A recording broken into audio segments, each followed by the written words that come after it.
Yes, they did. Just had to go why. No, I just think, I don't know. I always like do things last minute. Welcome, everybody. It's episode 200. We were obviously in the middle of a conversation when I hit the button because my internet wasn't working because I live in the forest. Kidding. There's no trees here because there's not enough rain. But Aaron's here. He graciously last minute filled in. And I have sponsor shout outs. Let's do that first. We'll try to do a better job this time. Last time I was extremely mid. FedTNA.com. Also, not a sponsor. They don't pay me anything. I just think you should test your snakes for diseases. Hello.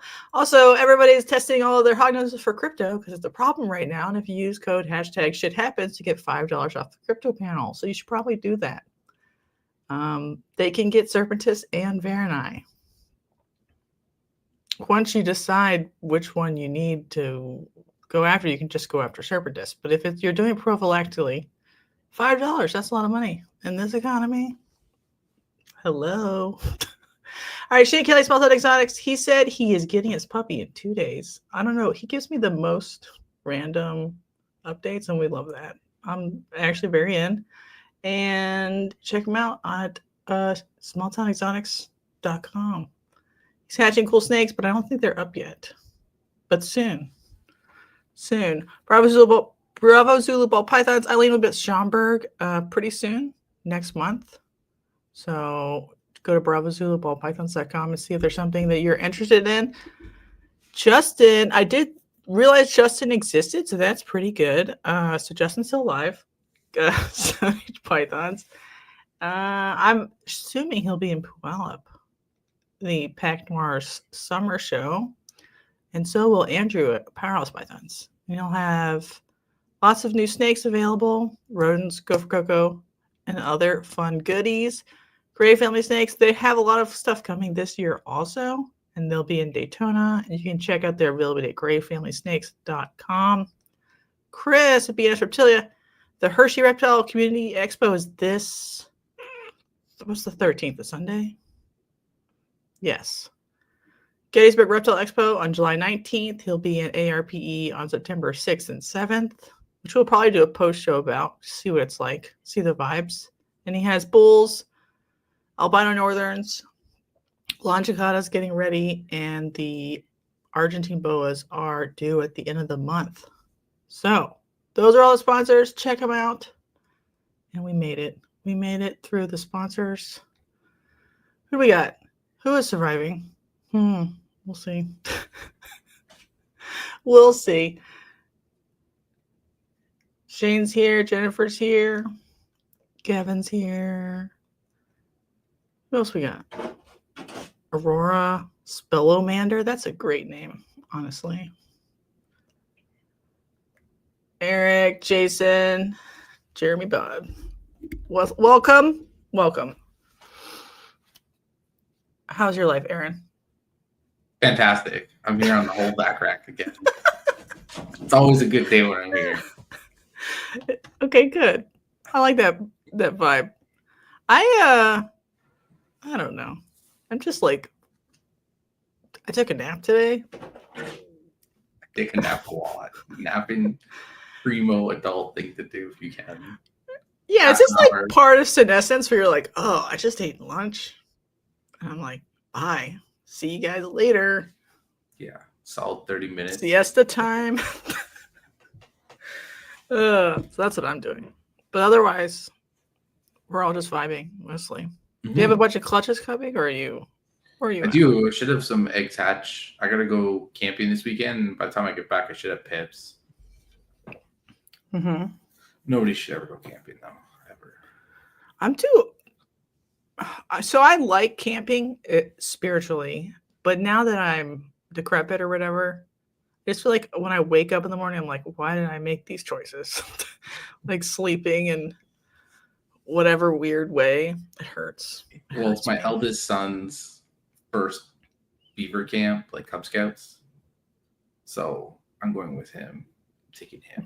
Canadian Cub Scouts is called beavers? Well, when they're young, yeah, it's beavers, then cubs, then scouts. and then Ventures. I thought there was an eagle in there. Is that American? I think that's American. I don't know if our somebody in the chat chime in. Are a baby like the younger version of Cub Scouts beavers in the U.S.? I feel like Shane's gonna know the answer to this. I know older Cubs are eagles here, like they, like the teenage Cub Scout program or whatever. Americans are a little weird. They might be sensitive about being called a beaver. Let's just put it that way. Well, we're Canada. Beaver is like national animal or some crap. So yeah, well, that's fine. I just wonder what we would want our baby humans to be referred to as. Yeah. I don't know. There's a lot of cool animals, though. Any of the weasels are really feral and small and cute. So if my child could be like a Fisher, I think that child would be a winner. What do you think about that? All right. Fisher would work. We have the girls have Sparks. Sparks? Yeah, that's what the little ones are. And then Girl Guides. Girl Guides? That is not what we do here. What do you guys do? We blow. Yes, that sounds more right. No, oh God. I was in Girl Scouts for a minute. I thought it was boring. I don't know what the older girls turn into. I can't remember what they're called. We can look up. I thought 4-H was more fun, which is hey, do you have 4-H in Canada? I don't think so. Do you have a version of that or FFA? Brownies. That is correct. Brownies. That's it. It's not Sparks. No, we had Sparks into Brownies into Girl Guides. That's right. No, I don't know. We're so off topic though. But have fun on your camping trip. Yeah, we'll see. I think I sleep in a cabin actually because I don't have to. All right. Anyway, let's move on. Way more fun stuff. Yeah. We were just blabbing for fun, delaying the pain, I guess. All right, so here's my primer because I haven't done this on the live form in about a year because I do this every quarter in the member live because, but really they don't change that much. You can see patterns or whatever, but if you do it once a year live, that's probably plenty. And it's not, I don't know. I mean, I'll get into it. So these are just the prices of babies. I exclude adults because adults are more expensive normally than babies, and they would confuse the pricing. So it's just babies, and they have to be sub 2 years old, but it's usually all the 2025s that are sold in that quarter, plus the calendar year previous. So technically, sometimes you're doing an 18-month-old baby, and sometimes you're only doing a 13-month-old baby, and you're counting them as the same thing, and maybe they're not, because an 18-month-old could be big, but I had to cut it off somewhere. That's fine. That's fine. It's going to give us enough of what we're looking for, right? Right. I just there are times when something is clearly an adult and it's clearly more expensive. So you can't count it the same. I exclude misidentified animals. How do you exclude that? Don't write it down. Oh, you just write everything down, okay? Right. If they're I think this is a clown and it's clearly a pastel, I just don't include that number. Got it. A lot of legwork. Got it. Yeah. A lot of people do not put things in correctly. That is correct. Just normal. And people always ask me if I scrape the data or use a bot. No. Also, that's against Morph Market's terms of service. I was going to say Morph Market doesn't like it. Yeah, they don't want that. I just write it down manually, thousands of times. Need to get you a copy. And sometimes, I don't think any one category has been tens of thousands of times, but they will be eventually, right? Depending on the depth, just the idea of clown. Clown and Pied, you'd get there eventually. Right. Pied, I haven't done Pied yet because it is as deep as clown. In terms of number of units ever sold. And I almost did Banana Pied this time because there's only 2,000 units sold. And that would be interesting. But then I was like, I took a nap, so I didn't do it. That's fair.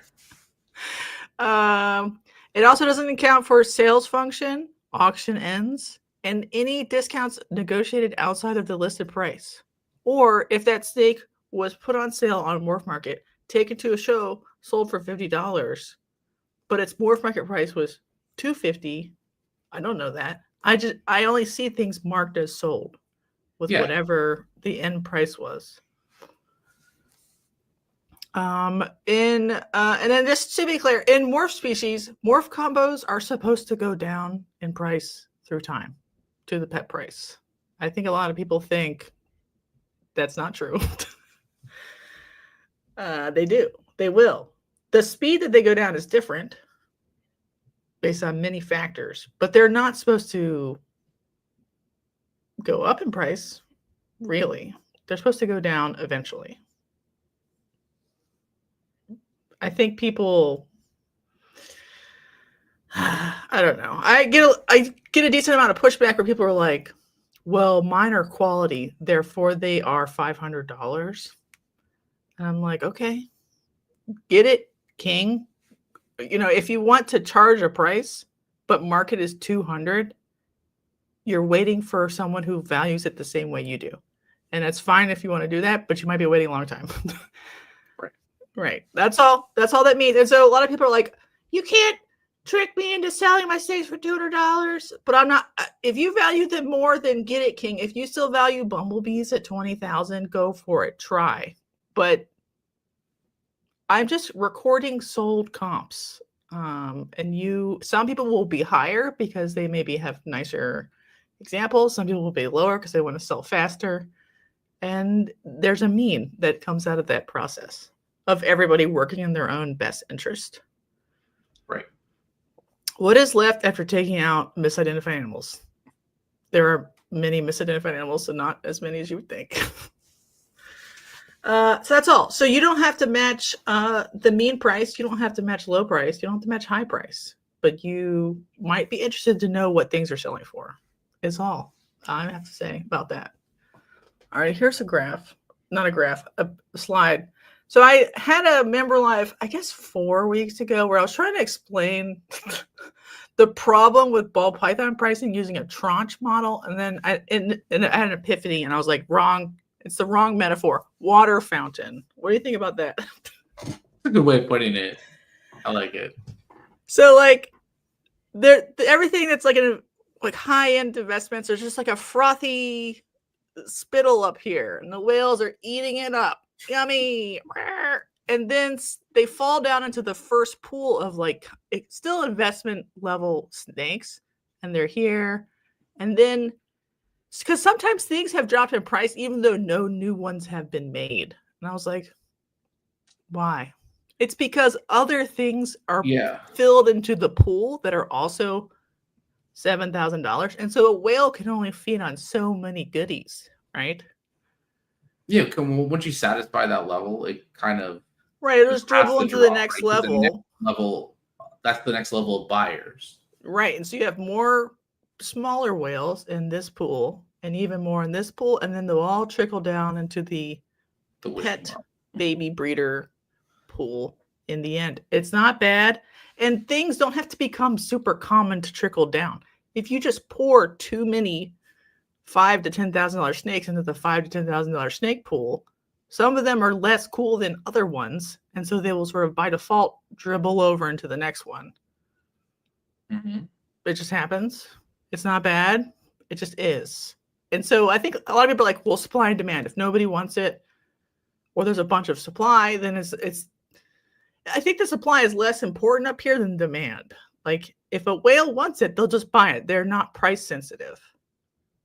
Mm-hmm. But if they don't want it, it will trickle down to the people that have less money, and then it'll be priced right for them. Right? Right. Water fountain. Right. Water fountain. That's the best analogy. Whales fit in the water. I like it. Yeah. And they're hungry. They're eating it up. but they're not necessarily eaten down here. But they're not on the auctions. No. And since they're not price sensitive, you could be like, well, this is $5,000 because I just say it, and they're like, okay, because I want to buy it from you specifically. But that doesn't necessarily. Bumblebees at $5,000, maybe he would sell them to whale. Right, because they're not price sensitive. They don't care. Yeah. But once you start getting here and lower, and it starts to have sold comps on Morph Market, people become more price sensitive because they're a price sensitive person who's looking on Morph Market, not just looking to buy anything. They don't really care if it's 1,000 up or down. Yes. That's all. That's it. That's the metaphor. It's a great analogy or metaphor. It's a great metaphor. I like it. The picture's great too, right? It's a really good way to visualize kind of how it all works, right? Right. It also strangely looks like a pyramid. I think people think if they make a snake that they value at $10,000, they will find a buyer, and maybe they will, but largely your buyer is a form of a whale. And so you will have to be pre-courting whales to begin with, or take and trade like $3,000 snakes from your friend, and you're just trading, because most people are not liquid $10,000. Most people aren't liquid $500. Let's be honest here. So it's not supposed to be mean. It just is. Okay, this is the number of ball pythons on Morph Market in the US and Canada, pooled over time, taken every morning by me manually for the last 2 years. Okay. We have gone down in the number of snakes, peak to peak and trough to trough. And we have probably turned over more than that. So if we did, what is this, 15,000 as like a peak to trough, we probably turned over 30,000 because we were putting more back on, right? So I don't know. We've talked about this a lot. Like, what is the fucking right number of ball pythons to be on Morph Market or be at shows? I don't know. Like, you can like debate like how many there should be based on how relevant they are to the hobby or something. I think the fact that it's going down over time is a net positive because we were probably a little frothy and overdone coming into the 2022 season in terms of production. What do you think about that? Yeah, absolutely. I think we're down. Like, I'd be very curious to see where the 2025 peak hits around like November 1st. Because that'll be after the fall Tinley, and that's kind of the last big show. And for some reason, everyone waits until after the show to post their inventory, whereas, I don't know, you can post it all before and like drum up some interest to be like, do you think people still do that? What, dump it on the Morph Market? No, post it after Tinley. I think less people care about Tinley now than ever before. I think people will still do it. I think we'll see. Maybe it'll be this year. We'll see. Maybe you'll be right because you've been right a couple times now with me. So, and I've been wrong. So we'll see. But I think I think it's silly not to just keep posting. But some people are really busy. Like Garrett DeMeyer, he has so many babies. He probably has a hard time uploading everything during hatching season. Well, you see these like ridges and valleys in the data. Yeah. That's people posting on the weekend. They're like busy all week working, and then they post. And then so these are like each week. Right. They post. So for normal people, what I think is interesting is like this, I did take this data, but it's like a very precipitous climb and a much more sharp drop. And this one has been more protracted in terms of like, we didn't start selling heavy in the spring for a while. It took us longer. Like people had to wait to buy when taxes actually hit, not like they're getting ready. And then this decline is not as steep.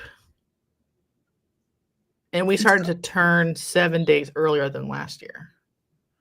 Well, do you think that matters? Like the week difference? No.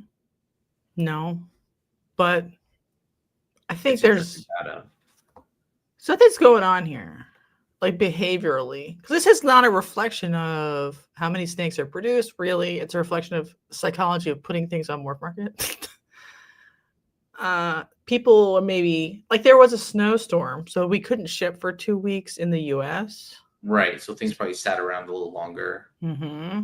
But that's why we do this over. This is why you do it over a year and you do it quarterly, right? Because that'll kind of get shown into the like.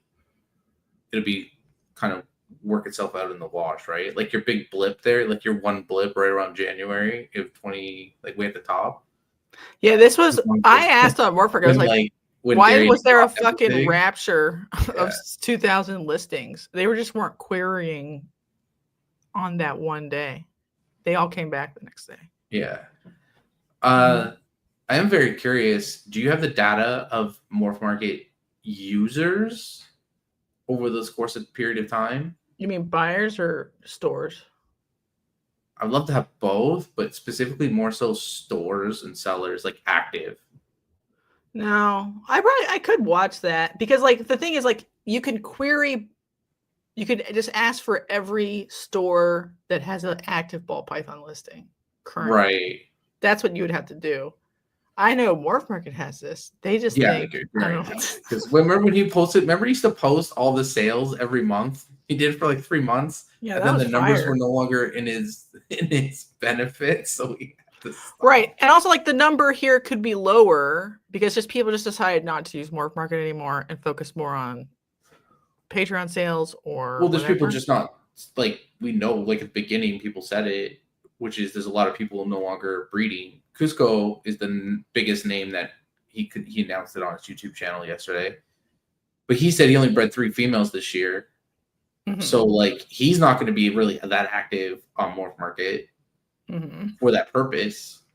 Yeah, so last year I probably sold active hundreds of snakes that never went to Morph Market. Right. I'm very just curious on how many people are really active on it. Even listen the last 30 days kind of thing. I don't know if you, I don't. Yeah, last time I checked, it was 4,500 accounts were active and had a ball python for sale. Yeah. So I think that would be interesting to have in correlation with this, because these numbers could be exactly what you said, which is people are selling more to local shows or in other places. Mm-hmm. Be it Facebook, be it IG, be it Palm Street. Yeah, I think it looks good for ball pythons to not have the number of sitting inventory be really, really high. I agree. Like we're never. I don't think we'll ever get close to like 10,000 on Morph Market, unless Morph Market dies off completely as a useful website. Right, and these people switch to something else. Yes, right. But even then, King Snake still active for a very long time. Like I think they're still active. Yeah, my thing is, and I guess this is my only piece of advice to anybody is like, if you have stuff on Morph Market, I want to encourage you very gently to not let it just sit unaltered for years. For years. Or even maybe months, like 6 months. Really think about taking it down, doing a picture refresh, weight change, and then reposting it 2 weeks later. Almost like you can't do a new listing because you've whatever, unless you like hard delete it. But just put it up fresh because people are like, it looks bad to have something posted in 2021 that hasn't sold and it's 2025. There are postings like that, and they updated it, but that. Well, I'd recommend to anyone not to do where they just take away the date, like what year it was born in, and they just take that away. Mm-hmm. Don't do that, especially because people are watching it. And then I've seen the snakes like that, and I'm like, same picture from 2 years ago, and now you took away how old it is? Cool. And the weight? Yeah, I just don't understand why they don't attempt to sell their snakes. Like, go into the world and find people and be like, this is a pet snake now. It's obviously not, the breeder market's not interested in it. Just try to work on selling snakes. I don't know. Yes, the number of a lot of really common things has gone down a lot on Morph Market. I think that's not that they're not being made. They're just not being listed on Morph Market because like the sub $100 sales on Morph Market are not really a thing. They are a little bit, but it's like Which much less of a I think thing. is a good thing going forward, having less of those on Morph Market. Yeah, Less than crowd $100 stuff. sales. That means the pet people are kind of gone back to the stores, right? Like gone back to shows or stores, or like they've gone other places to Mhm. pick up the stuff. Yeah, if And it's not that's good. selling, auction it. Sometimes, oh You god, can like do I that, you haven't. can't do that. You can't do that for everything, but like, there's a point where you're like, okay, I value the snake at $250. I can try it for a while. I took it to 5 shows, put it on auction, but I don't like the number of $0 no reserve starts, because I think you should like put it at half retail start. And I know you won't always sell the animal, but that's just like running a 50% off sale. And that's better for the market than having to ship a snake for $5. Yeah, I saw people on Facebook talking about that in the Morph Market group. And somebody won an auction for $5, and everyone said, well, you can just give the person a generous tip. I didn't respond. I was like, you won it for $5. You won it for $5. Just take the money and like buy more snakes if you want. You don't have to tip the person, but just buy more snakes from them. Yeah, buy more snakes would be nice. Yeah, I like that even better than the tip, to be honest. Well, maybe people don't want more snakes, but it would be nicer to them. So I just think this is a net win here. Whatever, right now, I'm in to having less snakes. I think on we're the all. market. I think it's all a win. I think everyone's happy about it. I don't think there's anyone upset about it. Yeah, we are Maybe Morph turning Market. now. Like Maybe it's Darian. going, it's going up, and it will continue to go up until Yeah. November some point, and then it'll go back down again. And that will be how things go. We just don't know how many, what we're doing. Yeah. All right, we'll get into it. And I do percents because I just want to talk about like vibes, just like Vibes. look, like these look. Because I sometimes some people are like, oh, it's down 20% in a quarter, but then it'll jump back up 30% the next quarter. So 20% sounds like a large number. But it's not when it's $20. Yeah. So it's relatively 20%, but nominally, who cares? So don't get it twisted, everybody. So what are we looking at here? This is Clown, just Clown. So if people missed it, this is what they were in 2015. They were already like pretty cheap, $600. It was pretty cheap. Those males drop real fast in a year, though. 50%. Yeah.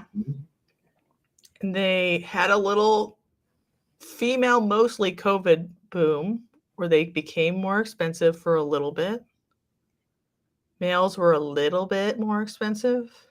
And then I bring this one up, and I have this one split out for 22 because everyone still says that prices didn't start dropping until 23, 24. No, it was 2022. Right. It was right when interest rates were jacked way up to stop inflation that summer. It like immediately happened where everyone's like, whoa. Yeah. I talked to Corey Woods about it. He's like, 2021 was like my best year ever. And he's like, 2022 started to be my best year ever, like my new best year ever. He's like, halfway through the year, it literally just fell off a cliff. Like sales just literally fell off a cliff one day. Yeah, everything kind of became extra shit all of a sudden. So it's fine.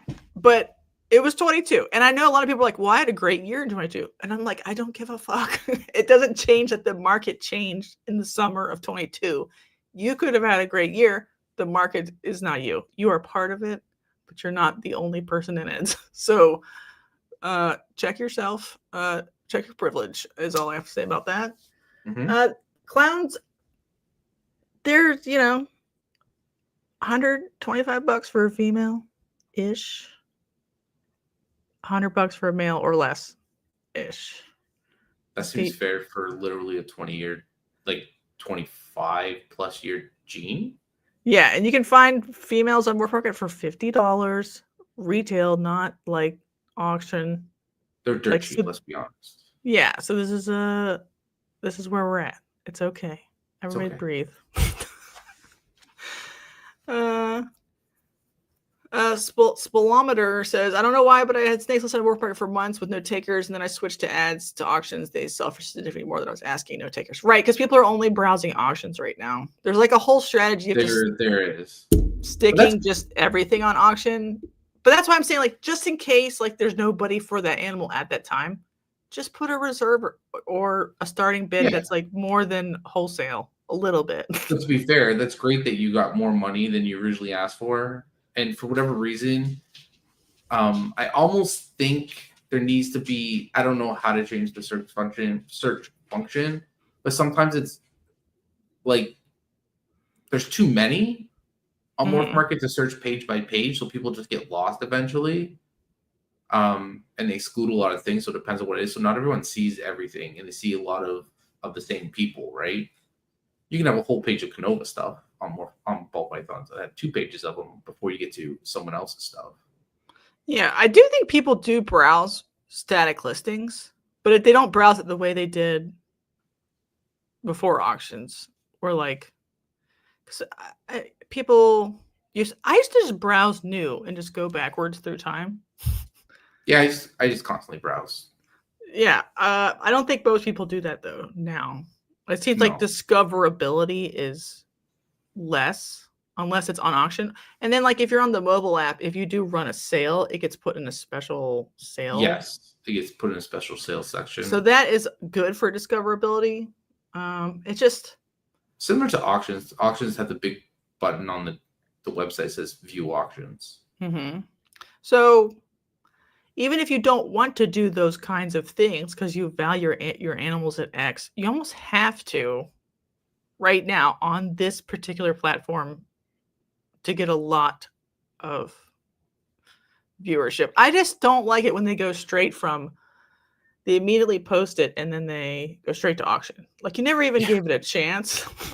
I find that funny too, especially if it's just a mid-range. Like I find that interesting. People are like, oh, I put this on Morph Market. They post it all over their Discord, all over the Discords, and then like literally 48 hours later, like, oh, up for auction. And I'm like, did you really? Then they're surprised that they get X dollars. I'm like, that's kind of crazy, man.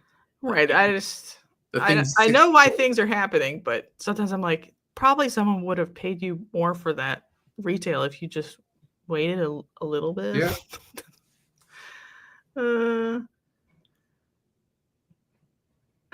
It is a BP problem because there's too many BP listings. Like you can browse the entire king snake category or whatever in like it's like 13 pages. It doesn't take that long, you know.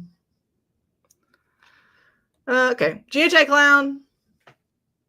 There's a lot of combo clowns that are sub $300 for females, and like basically like inchy clown, yellow belly clown, yellow belly inchy clown, spot nose clown. Any of those in males are the same price as clown, basically. Yes, almost virtually any common single gene male clown they're all pretty much interchangeable prices. Yeah, they might be a little bit of price premium over a normal clown. Like these are hypothetically $183, but I know a lot of these listings that are included in this mean went using the sale function for $100. So, right. But females, there's a little bit of like baby breeder potential, so they came in at $279. Banana clowns. This is where my thumbnail inspo comes from.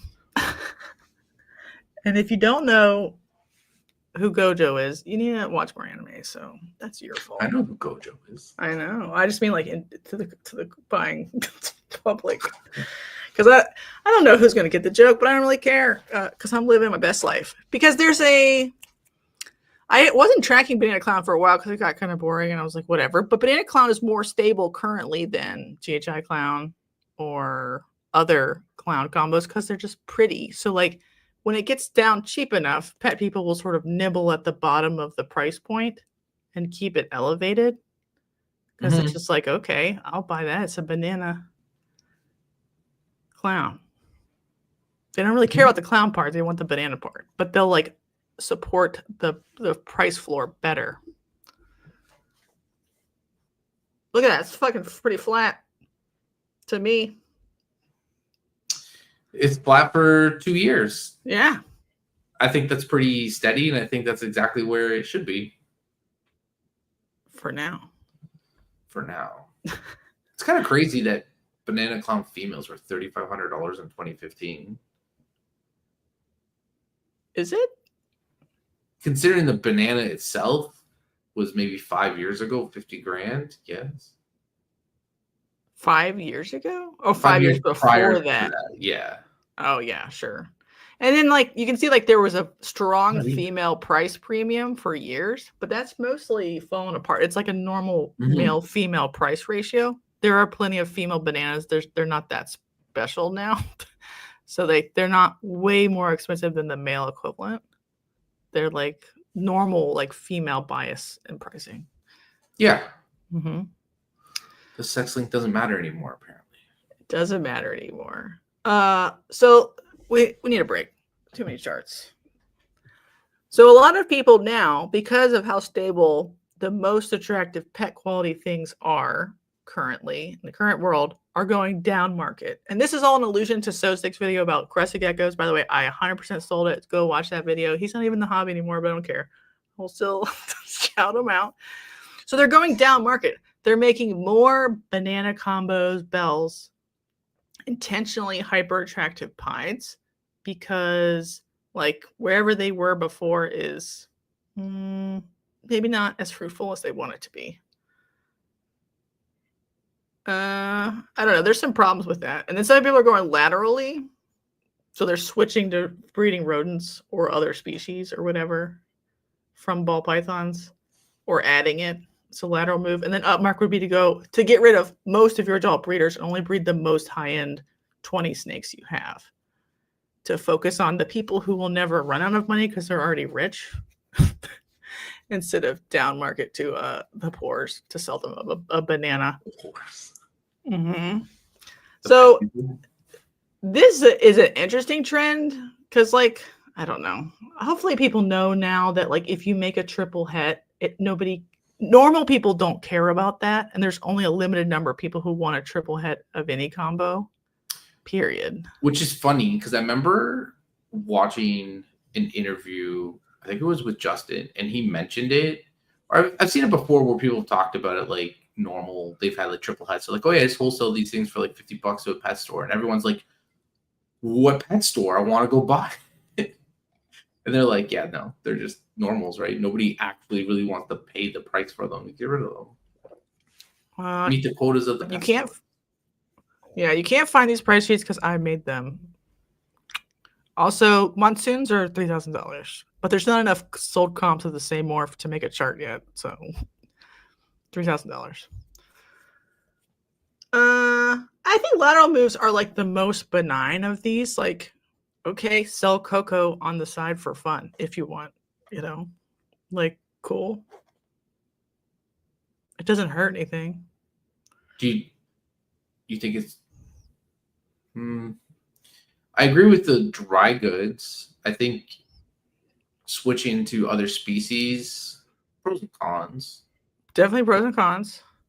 We got some cons. It's not just nothing. It's cons and pros, right? Pros is that there's less breeding ball pythons. Yeah. Right? So like for each category, you can go high. I have chasing the dragon's tail. Like you're still chasing something. Mm-hmm. You're chasing a particular price at that point instead of just buckling down whatever you really want to do. And then for negatives, for like the lateral moves, some pivots are total. So like you're like, oh. Like, are you going to be a better ball python breeding by pivoting into hognose? No. Maybe, but probably not. You don't have the species anymore. How can you be a better right. ball? So like, well, you're better for the rest of them. Right, but if your goal is to like maintain breeding ball pythons or hognose or whatever you're breeding, and you just and you add something in that you think is going to help, and then you just do that, you just get sucked into doing that. So I've seen that with rat sales. People will do rats on the side and then be like, meh, I can just do rats only, no snakes. And they just sell rats. So it's like a total pivot. And then they become millionaires and laugh at all the ball python keepers. And then the downside for going down market is like the pet price isn't fixed. So like it could seem like something's steady as a rock. Pet people always want it, and then they don't. So I mean, that's partly with the fact that more combinations are becoming pet price. you now have all the freeways and the highways and the pastel versions of them. As babies, those things are smoking hot. I can't see how they're not going to sell well in pet stores. Dreams are now pet price. Right. Why would you buy a pine if you buy a dreamsicle? Well, some people just don't like the red eyes, but yes, for the most part. Well, I mean, just like in general. Right. Why would you buy lavender when you can buy a dream? Right. Like, funny enough, lavenders kind of never really hit the pet stores from what I've seen, or they just went in and they were sold fast. I've never just really seen lavender sit in pet stores. Okay, I saw a misidentified candy cinnamon at a PetSmart yesterday. Well, I'm not saying never. And it was a cinnamon banana. I thought that was hilarious. Was it really? That's fun. That's a big difference, but we'll see how it goes. But yeah, Cypress Clown. This one is interesting to me. This is a new chart. We've never talked about this one before. I like Cypress Clown. I think they're cool, but this one still looked expensive in 22. It was. Yeah. And combos were still One just looked expensive. The proof is now they're like $500 for a female, $376 for a male. Mean. So you can get them cheaper than that. Somebody in Canada posted one for $100 USD, so like 80 for a baby. Something Canadian. Yeah, you said that. Was it? I might have saw that, but I mean, I got my female pretty cheap as a yearling. So I got it as a bundle deal, but yeah. Yeah, it's fine. I just think they're cool. It's fine. It's just like there's a single gene clown, but yeah, it's easy to make, and other more complicated Cypress things have come out since then, so it's not. But they're expensive. Fun to have. Like I don't think the price premium would always be there, but you'll have a demand premium in that people want to work with Cypress Clown, so it's popular in the sense of you should be able to sell it regardless. And the price represents it. $500 for a female baby seems reasonable. That's a big premium over like the base price because the snakes. It is.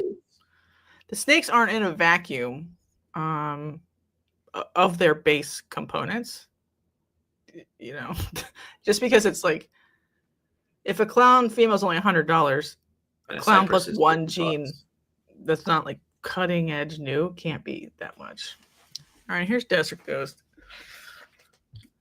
Here you go, Sonny. Yeah. Look at those prices. That's a fun chart. $500 for a female in 2015. Yeah, and then it's 204 hypothetically right now. Males are 155, but I've seen them on auction for $20. And then those 200 snake sales were 50% off when they sold. And I just can't record the sale function, but I remember because I remember too much. So I think a female Desert Ghost is really like $100 to $200, not even $200. Yeah. And males are like $50. It's a clown. It's a clown price point, right? Like it's holding on to a slightly higher premium, but they're all in the same ballpark at this point, like comparatively, and it's good. Yeah. Again, I've always referenced it as like it's an old gene, regardless of how popular it was in 2021. It's an old gene. It suffered from its name for a long time, and it deterred people away because we went through the desert issue, and then ghost being orange ghost related, people thought it was similar for a long time. Yeah, I think, but it wasn't. It isn't. Honestly, at the time, it was a bad gene when considering all the other stuff. Do you think if they'd gone with Sahara to begin with, or whatever, would have been better? That was Sahara line, it was the Sahara line. Just call it all Sahara. Yeah, it would have been better. Similar to the Mojave, right? Mojave's named after the desert. Yeah, I mean that's a good name. Yeah, Sahara would have been fun. It's a fun name too. This is another one where I think. I don't know. It didn't necessarily like crash out in 22. It's descending now. It took a normal trajectory. Yeah. Like you said, prices always kind of fall, and it kind of just took a normal course. Yeah, and one of these days I'm gonna like pull back 2023s back together and 24s back together. Yeah. You can see in each calendar year they get cheaper pretty much. Makes sense. And then when, coming into like the supply, and then people sort of discount them in the spring. Mhm. But then like the new set is usually based on like the last set's discount, and then they discount again. Yeah, Puzzle's not particularly expensive currently. It's more expensive than Clown, so I think that's what people are like riding on. I But really it's not really like that expensive. the fact that Puzzle Clown does not exist in a real like project. I think it really allows people to really separate the two, and it gives another pattern animal that doesn't have to be with Clown, right? So people can mess with it on its own, and it can have its own projects. Similar to, it could become a new foundational gene like Pied and Clown are. Sure. Do you think though that a puzzle is as interesting looking to a pet person as a clown is? No, That's what I'm saying. they don't vary enough. They look like normals to pet people. They often do. They don't vary up enough. Now, the fun thing is about puzzles is Pastel looks great in puzzle. Yeah, but I It don't know. doesn't I matter don't think to it the looks pet that great. person. Everyone's always glazing up Pastel puzzles. I'm just like, it's Yeah, cheaper see? than regular puzzles. So like, I mean, it must that's not just be because that people great. hate on Pastel forever. No. This is because people have the connotation with Pastel and everything else. But Yeah, Pastel clowns look worse than Pastel puzzles. yes, but people just hate on Pastel regardless. So that's why they're cheaper than just regular puzzles. I know, but there's a lot of people who have a lot of Pastel in their puzzle stuff, and they're like, "Yeah, this is awesome," and I'm like, "We'll talk to Corey Woods." Well, it's kind of okay, but just calm blame down. it on Sean at EBN, right? Who brought in the puzzle. The first animals he sold were super Pastel puzzle males. Yeah, it's fine that that's the way that it is, but a lot of times I'm like, it's fine. I wouldn't like call that a $5,000 investment puzzle combo. It's got stuff that's not that interesting. It looks like a pewter. It just looks like a different kind of pewter. Is that? Well, yeah. When you happen to mix Red Xanthicans. But obviously, those are all of our dumb opinions. Our opinions are not sponsored. That part is our own. So I'm sure we'll get downvotes because everyone loves Pastel puzzles. It's basically no males sold at all, Pastel puzzles, and just a couple of females for an average price of $537, which is cheaper than a regular puzzle. That's why I'm like, I don't know. I don't think people like them that much. No, because people want to put them into hypo. Well, there it is, right? The hypo puzzles, and they don't want to. I've talked to Corey Woods, who has a lot of puzzle stuff, and he's like, people always ask him, "Do you have hypo puzzles?" He's like, "Yeah, here it is with Pastel or Super Pastel, whatever." And they're like, "I'm not buying it because of that." He's like, "That's the only one I have for sale, so take it or leave it." But people don't want the Pastel in it. They don't. They don't want Pastel. Period. Yeah, there's time and places for Pastel. It's fine. It's just, I don't know. Yeah, they're cheaper than regular puzzles. So put that, in your hat. Project. There you go. Yeah. Hypopuzzle, I think this one has never been on the live. It's been on the member live a couple times now. Like, it's interesting that there was like a gap where none were listed for sale for years on more probably sold privately before they ever touched more. Right. There were so few produced back then too, probably. Right. There were just a couple, and then there's still just a couple here. So they didn't actually, I don't know what happened during COVID. Like, were they way better, way more expensive? I have no idea. Maybe they were, but I don't know. So I think people look to this and like, yeah, they're still expensive. And I'm like, they are, but they're going down. I think the curve will curve out this year, next year. So like, you would need to be wanting to make transcendent hypo puzzle combos. You need to be working on adding things to it and not just making more hypo puzzle stuff. I think at the Spring Tinley, I heard that Kittinger had a ton of hypo puzzle stuff on his tables, and he was selling it like hotcakes. So a lot of that stuff was like selling at shows and not on Morph Market. I believe you. And also, like, there's a lot of it. Like, he has a lot of NG hypo puzzles and OD hypo puzzles. So these aren't in these numbers, right? So those are more expensive. Right. I don't have one for plain Hurricane. I would do one. I thought about doing it for this time, but maybe next time for Hurricane Clown specifically, because that one has like a price curve that's interesting. And then maybe like comparing it to Trick Clowns or something. But there's not infinite time. Sunsets. Sunsets have oddly stabilized since since 2024, quarter two. Okay, but here's the problem with Sunset, and this is something I've argued a couple times, is this one gets brutalized in auctions currently. Because it feels bougie and premium or something. So people will put it on auction, it'll get $500 for adult male or something. Yeah, there's a cinnamon Sunset right now I'm looking at. That's 20 bids and it's at $400. Yeah, that's like 400 to $600 is pretty normal for a baby male or male combo Sunset on auction as the ending price. I'm not saying that's what they're worth. I'm just saying that's what they end at. So people, like, if there's still value in an animal in terms of what the availability is, people are more likely, it seems like, to stick it on auction to try to get $500. They just want $500. Can I have 500? They got to pay the bills, whatever. So like some of these morphs may suffer in the end from their own success because people can quickly extract value out of them on an auction. And then why would they want to come pay retail? People are paying retail because that's why I have comps. But it seems okay for now. There will be no crying. Tristripe. Speaking of Tristripe in the chat.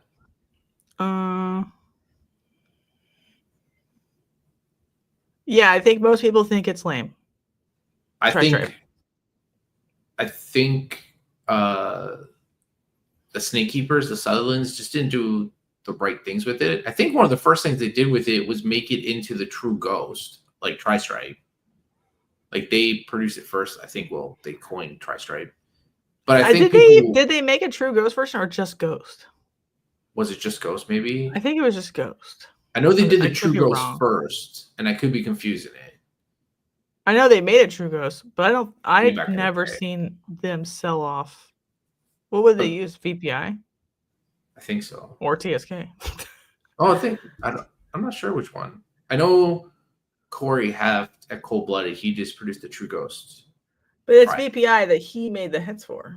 He did, yes. He did all of it. But I think, this is my personal opinion, I think people were so down on G-Stripe that Tristripe just never was given a real chance because people were crapping all over G-Stripe for so long. They thought it'd be too similar. I mean, who was it? Dave Levison thinks that just people don't prefer striped animals, period. And there's something about being patterned that is more exciting to the human brain. In general, yeah. Yeah. I think what's exciting about Tristripe right now is that and I know people are like, well, if it's not a striped, I don't want it. And I'm like, I don't give a fuck what you want. Because you can bring back pattern aberrancy and saddles to a Tristripe with leopard or whatever, GHI. They're like very weird. I have a lesser try and it's weird. Right. That's a weird platform to do stuff with forever. That's not that common. There are less Tristripes on Morph Market than there are monarchs. Like a lot of, maybe not monarchs, sunsets. I don't know. Just something that everyone likes. Monsoons. Like 50 Tristripes, I think, on. Right. That's not that many. So they were sort of like mid. I think the worst part about Tristripes is because Tristripes don't die in the wild. Many Tristripes existed and were imported independently and were all fine. You know what I mean? Right. So like it wasn't special, really. That's what hurt Tristripe the most. What do you think about that? Too many of them came in. Just like he has some, and Noko has some, and TSK has some, and this guy has some, and they're all Tristripes. So they're never special because you just get them out of the bushes. That just gets picked off in the wild every day, right? So they're fine. So like you couldn't morph curve out at the highest peak. Yeah. Because many people had them all at once. What about that theory? That does not help it either, yes. So right now, females are 883 mean. Males are $550. You can find them cheaper on auction, but they don't auction that often Because there's not very many in the first because there's place. just not very many. Yeah. Yeah. I don't know. I like Tristripe. I think it's fun. Dreamsicle. So Dreamsicle's another one where I'm like, this is a stable enough last 2 years because it's pretty. Dreamsicle. Yeah, it stables out. I can see a lot of the pied, like a lot of the baby pied breeders just wanted to try Dreamsicle right off the bat. Right. They just skip Pied, go straight to Dreamsicle. They just like it. And just put it, because you're going to put in all the stuff that works with pied, you're going to put into Dreams anyway. Enchi, Yellow Belly, Fire, OD. Yeah. And I think people, if you had bought a Dreamsicle, whatever, here, you probably maybe have bad feelings or whatever, but it's more stable than other things. So, like, your feelings should be not that sad. The pet people will support it. It is still going down a little bit at $626 for both genders. But you'd be, like, if you were producing these and going to shows, you'd be doing pretty well with them. I think you and I did it on one of your stonks years ago. We said, what if you bought, like, double heads way back at, like, $3,000 or whatever it was, and you waited 4 years? You would still, your numbers would still, you know, prove out that you'd be holding pretty good. I think it was like we did. Yeah, I just think like people. But Sometimes I think people do not want to be the kind of person that sells to pet people. Yes. Right. Okay. I agree. And so, but like, they're mad that their stuff has devalued or fallen to the point where, like, they have to do the work of selling to pet people. Well, you know, don't just make Dreamsicles. I don't know. Right. If you put stuff in it, they do more expensive. But I'm just saying, like, you know, it's fine. Whatever. Steven's here. Sunny yes, he is. We do love math. Sunny Life is a stripe hater. Yeah, it's a thing. Is the tri-stripe coming? I don't know. I haven't heard anything about it. I wouldn't be surprised because a lot of times hats look like tries. Sometimes like tries throw some weird, crazy hats. Yeah, I think also they will probably be different morphs. Like, yes, like the extremist thing or the mace gene. Sorry. Uh-oh, shots fired.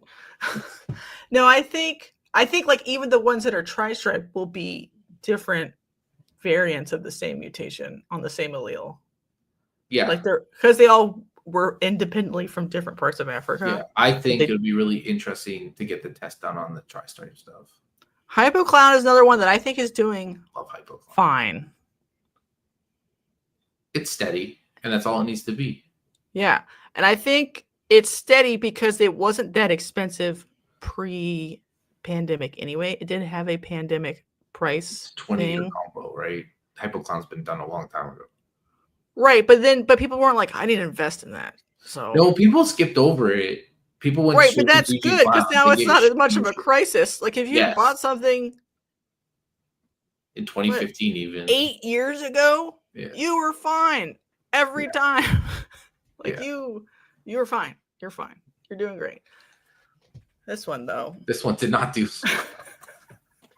Cloud Pieds are currently cheaper than Dreamsicles, by the way. Cloud Pied is doing dirty to its fellow compatriot long-term recessives.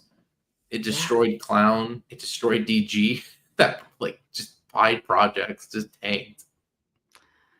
Yeah, I think like the whales have moved on, and so you're asking pet people to support a $2,000 price point, and they won't. Okay, so like it has to come down to meet whatever they want. I think the whales have moved on to other pastures. I don't know. Do you think? I think Clown Pieds are still cool, and combo Clown Pieds are way more expensive than this. So that's all I'm saying. But like, do you think it's because Clown does not change enough to Pied to make it like cool? Like you could look at a Clown Pied next to a Pied, and some people probably couldn't even tell you the difference. Probably that's true. Like that's true for me. Like I do not care that much about it and never did because I was like, it's got a clown head glued to a pied body. It doesn't. I don't know. I almost like cryptic pieds better because like the saddle pattern changes more because it's like banded, but those are even cheaper. So like, Well, if you, nobody cared about cryptic either after COVID. yeah, I mean, I still care, but I'm under no delusion that they're expensive. Just don't touch anything that Jess touches. You're good, everyone. Absolutely. Do not follow any of my advice ever. Oh yeah, we forgot our best banner. Where is it? Oh yeah, here it is. Oh yeah, Yeah. this is. I got it. It's back. This is very important. And none of this is financial advice. Hard stop. Do not. I was once in the fun industry. We still don't have any. And none of this is real. And I don't know if you just like don't. It's just a people, presentation of facts. That's it. Yes, God, it doesn't. Literally, none of it matters. It's all just for fun. Thanks for wasting your time, everyone. Oh my God. Desert Ghost Clown is also Oh, so sad. troubled. The 2019 to 2021 numbers. Do you remember off the top of your head how many of those early? It's like one. Like one or two. One, yeah. 2, 1, yeah. basically. Do you know how busy Morph Market was back then? Like comparatively, I was buying snakes at Morph Market in 2019. It was like the total inventory of ball pythons at the time was 20 to 25,000, like in the summer when I was buying. Yeah. No, just curious. Anyway. So like I just bet they were sold elsewhere privately. No, I'm sure they were. I know people like the females were made. They were held back. I know Will RCR, he made them back then. He kept them or traded them or sold them privately for $5,000. Yeah. DG clowns are, in my opinion, females are $1,000 snake and males are a sub $1,000 snake. And you can definitely have bought them for cheaper than that at this point. That's probably true. But that's where they're at right this second. I'm just checking the auctions. There was one. I can't remember. Levance's. I don't know how much. It was $9. Oh, he still has it. $900 for a female OD one on auction. That's like plus OD should make it more expensive than the plain version, but yeah, I'm sure there's people waiting for the last 10 minutes to bid. To be fair, the 5 minute magic, as it's called. I think we'll have to see if DG clowns look pretty enough as babies to get pet people to buy them in the $500 range. Like once it gets down there, like when they're little, they don't look that glowy yet. I don't think it's going to catch on. Okay. My personal belief is I don't think DG's a pet animal. I know people have disagreed with me and they're like, no, DG looks so cool. And I'm like, it's not cool enough to a pet person compared to like when it's a baby, when it's at the prime when selling the pet time. stores want to sell it, it's sub 300 grams, right? That's their target, right? Dreams look cooler, bells look cooler, pastel freeways look cooler, regular albino looks cooler to the grandma eyes, right? As you call it. Mm-hmm. All of that looks cooler than DG. Yeah, they do look very much like a no offense, but you know how like pastels are cool looking when they're really little? They look like that, like yellow, dark blacks. But a bumblebee. But people don't know it's going to look better later on unless they're already educated in it. Right. But a bumblebee will be there? sold faster before that at a show or anywhere else. Yeah, probably. So I don't know. DigiPie was worse though than DG Clown. Yeah. Steven's right too. Baby banana. I forgot the bananas. The bananas will outsell DG all day long. Yeah. And that's, I think it's just like the cognitive dissonance of like the things that you thought you valued, your price memory about it. And then like when you go to the market and you sell it to grandmas and children, what do they want? You just have to sort of parse that through your soul and just kind of cry yourself away with your DG Clown like pies, be like, and just like cry yourself away. Yeah, DG pies are still like I'll give technically you $5 for it. $12.50, but you can find them DG not Clown. even on auction, but like the sale function turned on for $500. So yeah, DG pies are dirt cheap. Yeah, it's fine. Everybody, no crying. It is fine. It's two different markets and two different things. going on, right? We have to realize we're breeders. We're not the average keeper looking at these things for the first time. And to give, I know people are like, whatever, sunset's ugly, but baby sunsets look really good. So I think like a dreamsicle. Sunsets, I think, will hang on. Yes, because when they're a baby, they look crazy, and you're like, "Fuck." Do you think Monsoon's gonna do anything at the pet level? I'm very yes, I do, because it's crazy looking. I think so too. Like granite berms, like you're essentially getting a little tiny granite berm. I know that's a bargain. I just don't know if we can't make Monsoon do a bunch of shit, then as a breeder to breeder project animal, probably it might not be that exciting. But when it gets to $500, Enchi and Super Enchi fuck with it, I think it's possible. I still like it. I don't know. I think if it looks crazy, it'll be whenever it is sub 1,000, it'll have a long tail. I guess that's the only point. I don't know when it'll get that. I agree. I think Monsoons will definitely have legs there. I think Sunsets are similar in a way, but I think they'll almost drop straight to pet market once they get to like consistently 1,000 and under. Where all of them are 1,000 under, not just males.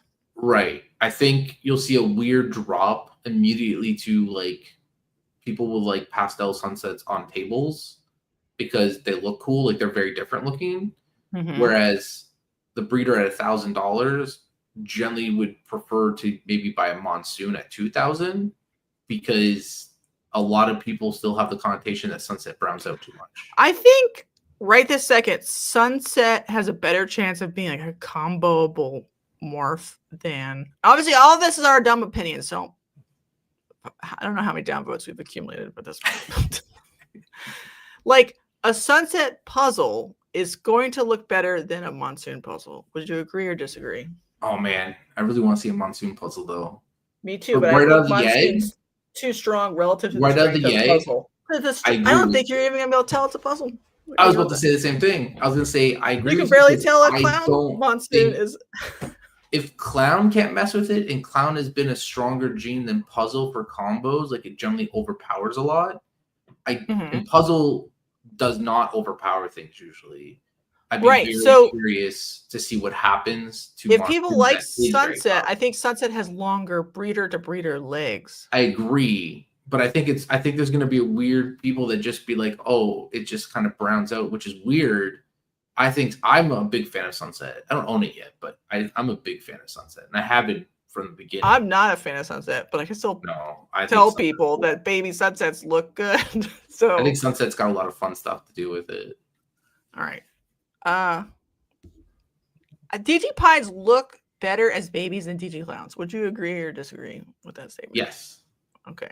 So I think they will actually have a longer tail, even though they like crash faster than DG Clowns. You have a cooler looking animal out of the egg because you got the pied with the brightening of the oranges anyway, and then you just enhances the young oranges with the DG, even at a young age. Mm-hmm. Clown is brown all the time. Yes, so it's going to suck out things early. Yeah, there's something about the pied spots on a DG pied as a baby that already looks better than the equivalent ones, even with like OD or something. I think the tail will be long. That's all. I think you're still riding on pieds, right? Like pied just outlast pet people. Right, but I think the true test will be like, can it be good? Gooder than pied. Like, because pied is your floor for like, is a pied combo good? If it sells the same as a pied combo, it'll be the same price because the most important part is that pied is there. Right. But if it can be like transcendent, do you think Dreams or DG pied? Do you think DG pied would outlast like the tail like you talk about? At that pet level, outlast Dreams? No. I think Dreams are going to become.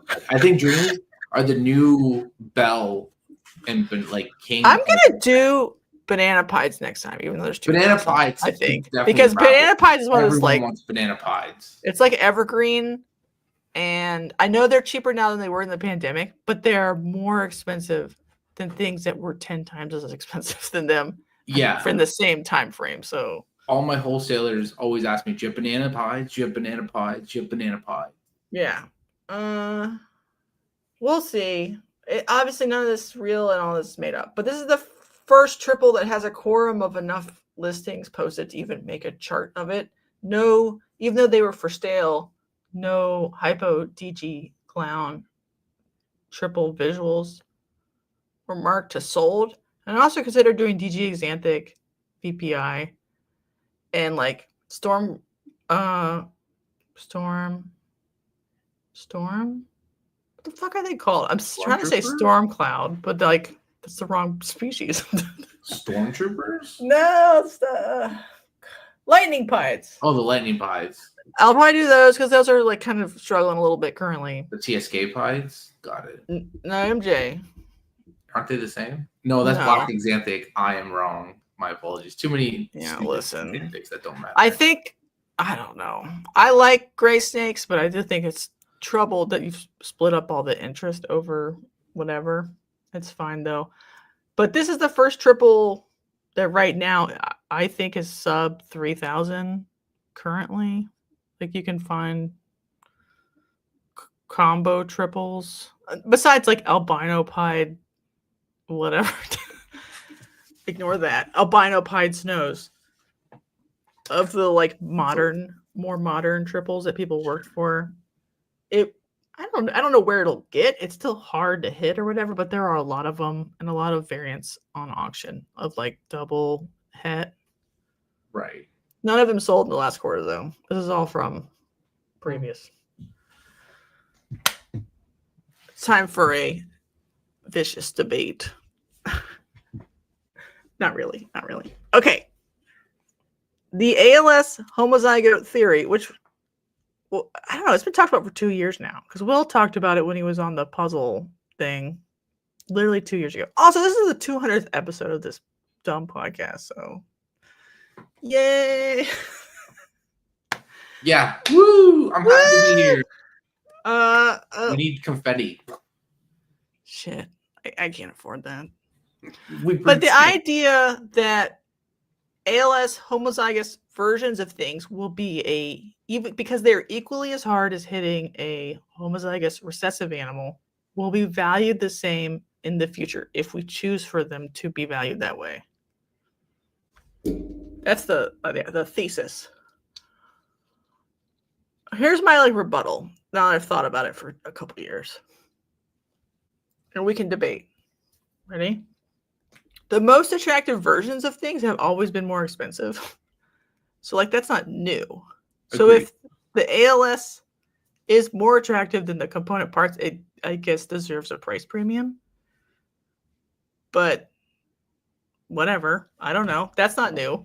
And then, because most of these morphs are in the same complexes, you can't make a compound quintuple visual of many things. You know what I mean? There's only so many. Mm-hmm. Since most of the G's are in the spider complex. But yes. And then because a lot of the spider complex doubles wobble, it's already like a new sort of moral hazard thing. Like are you supposed to tell people if your Wookiee Cypress wobbles or not? Are people supposed to know? Like, people are technically supposed to know spiders wobble now, like a single gene spider. But you're supposed to tell people whether or not your spot nose Cypress wobbles before commencing with the sale. Are we expecting them to wobble? Is it?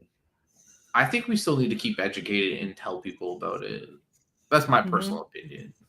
Okay. I've missed some chats. Yeah, it sucks that Xanthic is split. It does suck because then it's just like a pain in the ass. Yeah, I very much agree with Steven on that. I think it sucks. I think it's just, why are we cannibalizing ourselves? It's fine. You got, Xanthics aren't compatible, or they're not all compatible, but so that's fine. You bought one, just stick with it. I get it why you'd only have one. But we need to stop being like, this is better. Screw you. Why can't we just all be friends? Yeah, you're in the same project. You just have a slightly different version of it. Yeah, I don't. I had I had VPI and Black Xanthic, hypothetically Black Xanthic. But now that Black Xanthic is TSK, there's really no reason, based on how deep I was in the VPI, to keep VPI because they're not actually distinct. So Yeah. I just went down to TSK because I had Why not? more of that, and I just don't care really. That's just what I'm doing. Black Xanthic stuff. I'll probably still label them Black Xanthic, but whatever. I don't know. Sure. Respect the line. Thank you, Aurora. It does depend on the super, but I think here's what. Let's go back to this. The value isn't really derived from the rarity or the difficulty, and that has always been true because hitting an albino pied snow was just as hard as hitting something else. So it's not really difficulty. It's more like the perceived desirability from your peers. So unless you can convince everyone who's currently a breeder, wannabe breeder, retired breeder to value something, they won't be valued. I don't. And this is a little bit of a, I'm a little mean. But if the poors have the component parts to make it, why would they pay you premium pricing for something you made? That's not mean. That's kind of just accurate, right? Like, I've always believed this, that there's a big disconnect from the project, like from the goal animal compared to the ingredients. And if there's a big gap, there's definitely going to be a lot of price fluctuation very quickly. Like, right, like if you hit something really hard to do, Super OD, Super Chocolates, Inchy Cinnamon, that's 3 ALS things. It can't be 30K, partially because of the sheer utility. There's nothing. You're going to make OD chocolate enchies that are $150. Yeah. So, but if you bred this is my solution. Because I do like the idea of like valuing each incremental thing and loving codoms more and whatever. But new mutations, like if you bred a new mutation to a normal, half of the babies would be $20,000. So there's a clear value proposition there that I don't know if we really have that here. I just want to see this integrated into what people are doing where they like care about literally anything else, but everything being a triple head. I think ALS is an interesting take, but it depends, right? Because like Super Asphalt has a really cool foundation to like it's got a really cool messed up pattern and color palette to it to a degree, and it'd be really cool to see what else can happen with it. More red stripe, redhead, I don't know, whatever else you want to put into it, and see what happens. And like it should be almost looked at as a recessive, and you could build it as its own project, like Hypopuzzle, Super Asphalt should be in the same ballpark. It takes the same amount of effort to hit it almost, right?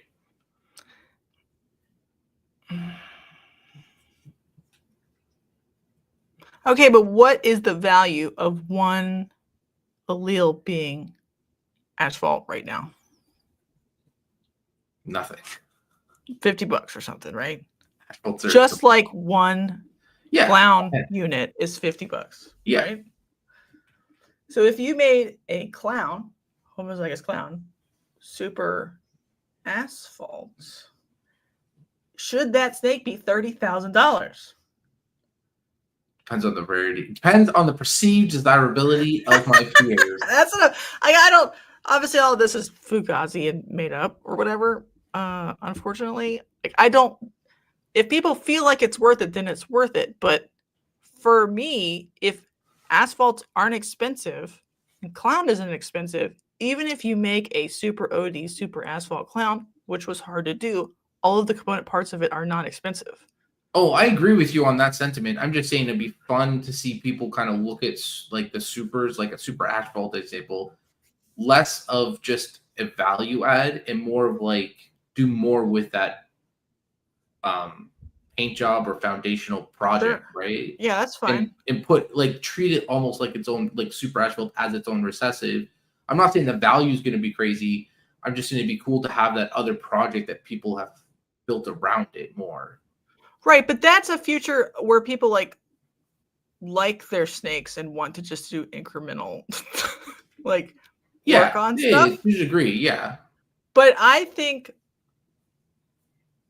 I mean, maybe this is a bias on my part, but it sounds to me they're like, well, man, if this new version of this looks really cool, I think it will be worth $5,000. And I'm like, I'm not sure it should be worth $5,000. What about $1,000? Like, all of the parts of it are cheap. Just because you hit a I agree new with you. super asphalt clown, does Just it because need you to hit it be doesn't make it $5,000? $10,000. There was someone on Morph Market who hit like a GHI Hypo Clown, and because there was no other ones on Morph Market, they had it up for like 10 grand. And I was like, okay, you put one simple codom into this combo, it does not mean it's worth 10 grand. And I think you just Right, hurt and maybe it your is worth project. 10 grand to the special snowflake who really, really wants it. But I think those But then you people kind of are just suckered reaching. them. Right, but that's just like a really crazy Saudi prince who wants it as a pet and doesn't care that the 10 grand was like his couch cushion change, right? Right, Somebody I who think spends 10,000 wants to invest in something, and you breed a GHI Hypo Clown to a Hypo Clown female. Nobody's going to want to give 10 grand. You're going to sit on your animals forever because the byproduct of just Hypo Clowns are worth, whatever your thing charts at $600, and you won't take a long time to get your 10 grand back. Right, and I know people aren't going to like this, but a lot of those kind of moments to me are like a version of just whale hunting. Like they put up a big price. They're pantomiming that they command that price for that thing, but there's almost no shot, even with a really good female on the other side that's like solid. Right, but I had this argument with someone else that publicly, when you post your prices like that publicly, it damages the project as a whole, seeing it sit for 6 months, 8 months, 12 months.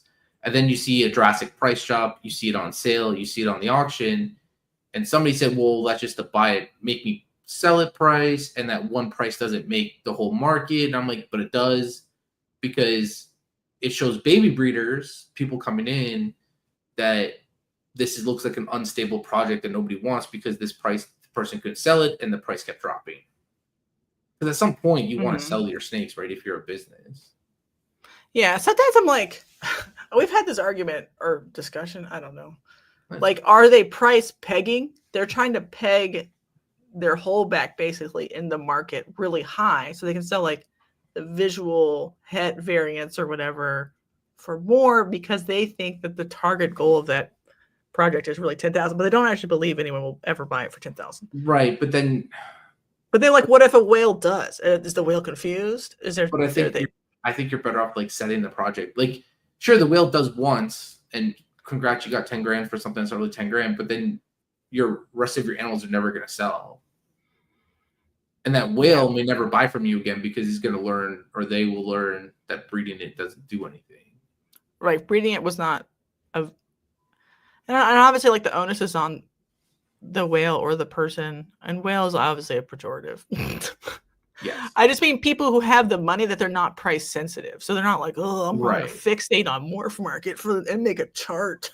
They're not making a chart. They're just like, fuck, I just need to buy something. Yeah, I just want this thing that nobody else knows. There's never one listed on Morph Market, so it must be rare.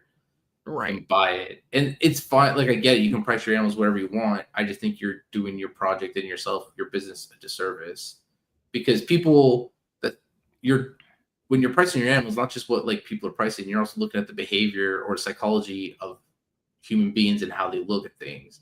And people get scared when prices constantly drop on a project that they may want to invest in. And then they're just going to do what you said, which you said the pores have the components or the ingredients.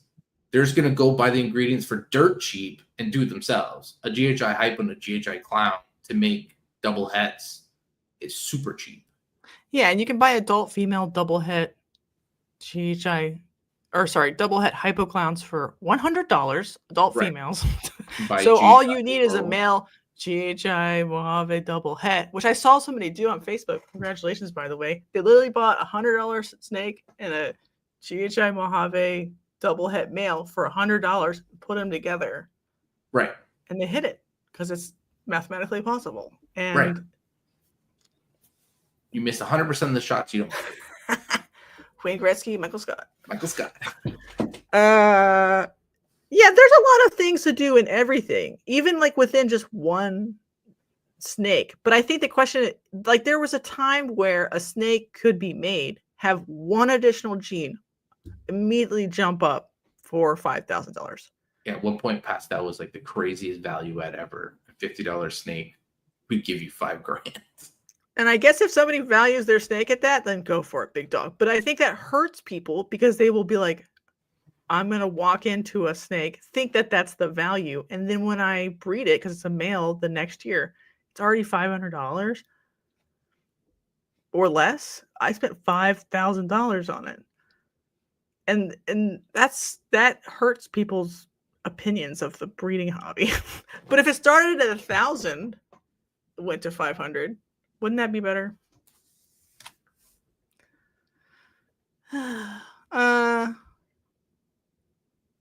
Steve says, I also agree that new genes are the big money move, as they will be the only thing that people can easily make, since for multiple steps can leapfrog a project through shed testing. Right. We need about 5 though. We need not one new gene. Sorry, I didn't mean to cut you off. Yeah, we do need 5. Talk about that.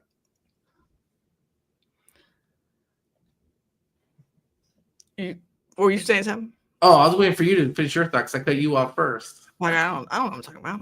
Oh, I was just saying that we need, you and I have talked about before, right? I compared to the corn snake world, which the corn snakes are the best example, not the only one, but the best I have, which is they had a lot of mutations and they would slowly get a new one like Tessera or Palmetto. But because there was only one coming to the market and everyone had mature adult females in collections, you buy one and you breed it to everything. And it just, everyone is looking at the same project, right? Mm-hmm. With dollar signs. So one reason I think ball pythons had a really good time through COVID too was for a long time we had scaleless head. Regardless if you like it or not, it was still a premium gene for a while. Sunsets, monsoons, asphalts, in that like the freeways were still really high value. So you had all these new genes still priced at a similar point, so people could, those whales could pick and choose what they wanted. Mm-hmm. And they didn't all have to double down on two market. things. Yeah. So yeah, we have the Bambino, we have the Cosmos. If the Mimic ever gets released, what's the other one? I'm thinking of Twister, Tornado. What's the other one? Twister, Tornado, Orbit. I'm thinking of Anna Kendrick. Yeah, there's probably more. It's just like none of those are, Malice, besides Mimic, are big color changers. And I think that's more important than ever before. Because if I see one more snake with just like kind of a granite variant, there's another one. I saw one on Facebook the other day. It looked very much like the Cosmos Bambino stuff. Yeah, they said it's an African import, and that's fine. It could be. Oh, I saw that one. It looks great, but like they may all test out to be the same or whatever. I need just like different, the Morays, right? Different stuff. Yes. I need different stuff. We know the Stranger would be fun. Hydra is not technically new. Ben Rennick had that, but he unfortunately passed away. Yeah, what's up, Lauren? What's up? But they need to come to market. They need to come together. They need to be interesting, and they need to be released before someone is 10 generations ahead, so that people feel like they have a chance to do something new. Genes aren't necessarily going to take off. Like Pixel, I don't think is taking off, or Peach. I don't know. Pixel's doing all right. It's just another granite type. Like, yeah, but Justin's not really even doing much with it as of right now. I shouldn't say that too much. He's always working 5 years ahead of everyone before he lets anyone see it. Yeah. Hydra's not really new. It just Ben Rennick passed away, unfortunately, and he was working it a little bit. And whatever happened, his collection went to, some of it was bought by a hockey player, and then he went a little nuts. And there's a whole issues around it. But Hydra's out. People have it. People are working it. Do you think, like, if someone hit, I don't know, Hydra's a transformational version of a clown, what price do you think that should be? Like, if someone made the Malice clown. I don't know what a Malice is. I don't either. I just looked at it. For the first time, what price should it be? Because I think a lot of things have languished. Like a lot of I don't know. It looks like the Nandy Carnage clowns are kind of $2,500 languishing a little bit on Morph Market, and then they get put on auction. There's a lot of things I'm like if that had come out during the panda times, it would have been $4 or $5 grand. But like, it would have been 10 grand. Let's be honest. Right, but since it's coming out now, I think it's coming out too $3 grand hot. I don't think it'll They're be sitting more at- than 5, but it depends on if we're taking Malice as an example. If it's I like don't, brand new. I don't know what Malice is worth. I don't either. Cosmos. I don't know. 40K for a pair. Sorry, I skipped ahead some chats. Steven, I hope you sold your kidney, buddy. No, I just went. I don't know. $7. I don't know. I think it's fine. I think new mutations are more important than anything else. I don't think you can like extract a lot of value out of stuff when everybody already has all the parts of it. Can we do a poll in the chat? Everyone press 1 if you think that new mutations, and multiple of them, is very key to the longevity of ball pythons. Can we do that? I think it's the only thing that's relevant to the longevity of ball. Okay, let me rephrase that. If there are no new mutations, like Africa's closed, nothing ever happens ever again, people will have ball pythons and like them. Yeah, I agree. But there won't be an investment like spike curve thing. Eventually, they'll just be like the pretty ones are 500, the ugly ones are 100. The end. Yeah, basically. And to Beastmore's point about Cosmos females being under 20,000, that makes sense because anything when it's really high priced, nobody wants to pay any real value for a female because you have to wait 3 years, right?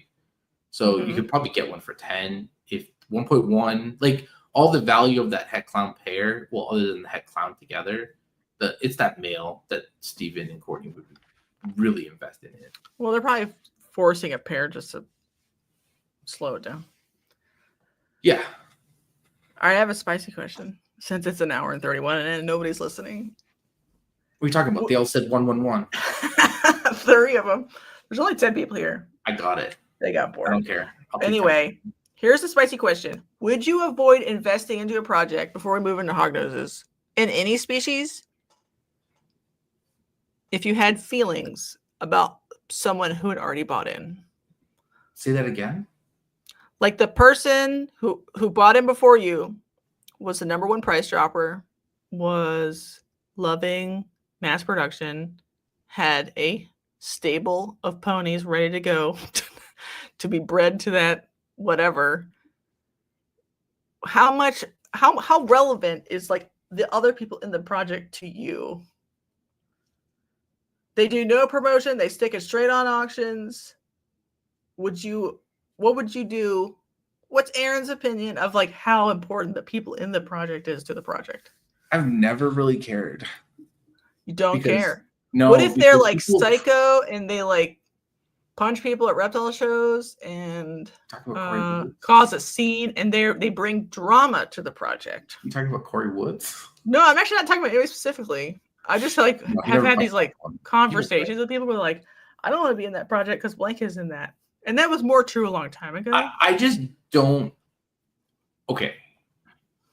It might matter to people, but I've always believed if you are looking at this as a true business, regardless of species, a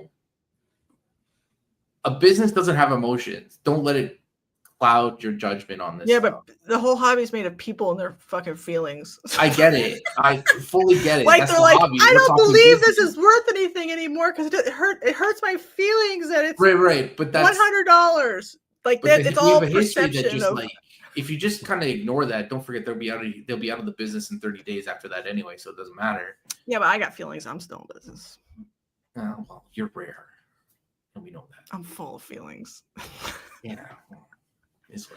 Like, but I wouldn't put much stock into it. Now, to be fair to that, as much as I say that, I have been a little down on wanting to get into DG for a couple of reasons, and because there's a breeder in the States who pumps them out like crazy. But part of it is also because there's a lot of caramel albino linked up to their DG, and a lot of people are popping DG caramels after spending a ton of money on them. Yeah, that's fucking irritating as shit. And so that's even a little detrimental. Yeah.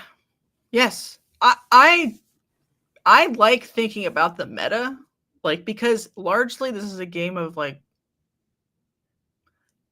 between breeder to breeder sales, not breeder to pet people because they don't give a shit. They do not give a shit. It's different. It's completely different. They're It's just a like, different it's pretty, I'll buy it. I'm like, great. That's a great customer interaction, by the way. Yeah. But like the meta of like the breeder to breeder market within different species is way more intense and interpersonal than It is. Like it's just good for your business. But I think you would do better for ignoring that as much as you can and just do you. Now, mites. You want me to get super mites? Is that what you're telling me? Maybe it deters you away from buying a certain animal from that person, or deters you away from buying it right that instance because you're worried that they're going to drop the price next year and you're just going to wait for the drop price. But it shouldn't deter you entirely away. You just have to make smart. It's easy to say, just make smart decisions. Like, I don't know. There are people that did hurt the industry by pricing things too high. The banana absolutely hurt the whole hobby for a very long time. Yeah, almost no one who was in during banana time is still in. Like some of them are. Well, there's many, but like many people's feelings got hurt. But a lot of people breeding ball pythons. If that was their big investment animal, yes, they are gone for the most part. If that was their big investment, they're gone. Yeah, some people were just like having fun. If it wasn't their only big investment, they're still around. Like Corey also, I'm wearing my ball python shirt today, so I'm wearing a bad shirt. Can't see it. I don't know. It's not good to demoralize people you've already convinced that this is a good idea. I agree with that. They can be demoralized by anything, right? I agree with you that I've brought the question before. I'm like, does any one breeder or anyone do they owe anything to the market to try to protect it in some manner? Right. Nobody owes anybody anything. But right. I think if you're a moral agent, you would want people that you sold snakes to not fail miserably. Right. About that? But those people, Will Banks sold tons of fucking bananas for 20 grand or 10 grand saying, shh, I'll give you one for 12 grand, but they're priced at 20, but he had 50 of them and he screwed the stories that are out, right? Bananas just really hurt a lot of people, right? It hurt the industry. Well, that's what was happening with Stranger during the pandemic. Yep. There's a lot of market is 5 and we're all supposed to sell them at 5 publicly or whatever. Right. But you can have 1,000 or whatever. Right. That might be because Brock bought his from Banana? Are we talking about bananas again? Well, yeah, I'm just reading Steven's thing. Oh, wait. Well, let's read it. This one? Yeah. Brock talked about this because we have audio only version, by the way, which I'm doing a poor job reading. Brock talked about this during an interview we had with him. Banana got priced at $65K for a male because they didn't know about male maker, female maker thing and just thought males were insanely rare. I wonder if that has anything to do with him. Did he get it from Kevin McCurley, like Coral Glow? Because don't forget, Kevin McCurley originally named his White Smoke, and it was a female. He started with a female. He always seems to start with a female, although I think he's lying, but whatever. Mm-hmm. But anyway, and the only reason I think it hurt the industry also was that a lot of snake breeders would spend, let's say, 10 grand on a snake, on multiple snakes, right? I went to UJS and I bought 5 snakes every year for 10 grand. Doesn't matter how many snakes I bought. Spent 10 grand with you and bought multiple snakes. Mm-hmm. All of a sudden, people are spending that 10 grand on one snake. So it dropped the prices across the board as well, because those other snakes I would buy from you no longer getting purchased, and you've got to find the new level in your fountain, right? Mm-hmm. For those genes. Yeah, so the hollowing out of the middle of the market has far-reaching implications. The GG Clown probably did it in COVID. The Stranger Clown probably did it in COVID, like you were saying. It just there's a larger trickle effect that we don't think about. Right, because not everybody has infinite money. They have X amount to reinvest every year off of the proceeds of the sale of babies, or they're a whale and they have X amount that they just want to deploy because they just feel like it. And they have finite amount of space. So. Right. So it's a zero-sum game. You can buy mini snakes, but you can't buy all of them. But there's still a set number that you're going to buy. So devaluing everything but X in a particular market. Can I still talk about Magic the Gathering real quick? Yeah. Talk about Magic. Final Fantasy. So whenever, Chocobos. yeah, well, like there was a hypothetical scenario when the Lord of the Rings one came out, where like everyone came in, bought Lord of the Rings collectors and Lord of the Rings play boxes, just went Because they want the ring, right? right, but they didn't buy any other Lord of the Rings products 2 years ago, whatever, winter of 23 or I don't know, It came out, something like that. And so that actually hurt the other products, and so like I don't know, Ixalan and all those other like normal boxes at that time kind of flatlined at distributors because too many people were all in on the same thing. But at this point, because of how weird Pokemon is, there's like investor bro spillover into Magic, into Final Fantasy, that is actually like bringing the floor up on the other products. So other stuff is out of stock now. It's messing the game. Yeah. Right. So in Ball Python land, sometimes a chase hurts the middle of the market, which hurts more than if it because it doesn't bring enough new people in. Banana could bring new people in, but can a stranger clown bring new people in? I don't know. The Mimic could. If we're going to let's wrap this whole back, Mimic could. Now I know you have Hognoses to do, so I'll shut up. Fuck. Well, we don't have that many Hognoses, but I think people are always like, X is bad, Y is bad. The only real difference between Hognoses and Ball Pythons right this second is the amount of Hognose breeders is relatively proportional to the pet demand side. That's the biggest difference. Yeah, they will slurp up, little pet people will slurp up every little banana pied if we were making, and we're I guess making the right amount of banana pieds right this second, but they can't slurp up whatever that's like falling really fast because they just don't.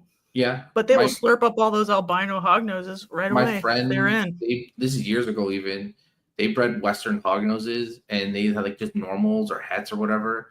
And like by the end of the day at the show, like they said they're not really big breeders, just hobby breeders. Everything sold, like just sucked up. The pet world will suck up hognoses forever. Right, they got to be cheap. They don't want to spend $150 or whatever. They're just normal, but doesn't matter. They're cute. All right, what were you saying about Mimic? Like if Mimic makes there be a new thing, I think that could drive people to want to become breeders, like the way Banana brought people in. Right, it's got that color palette to do it.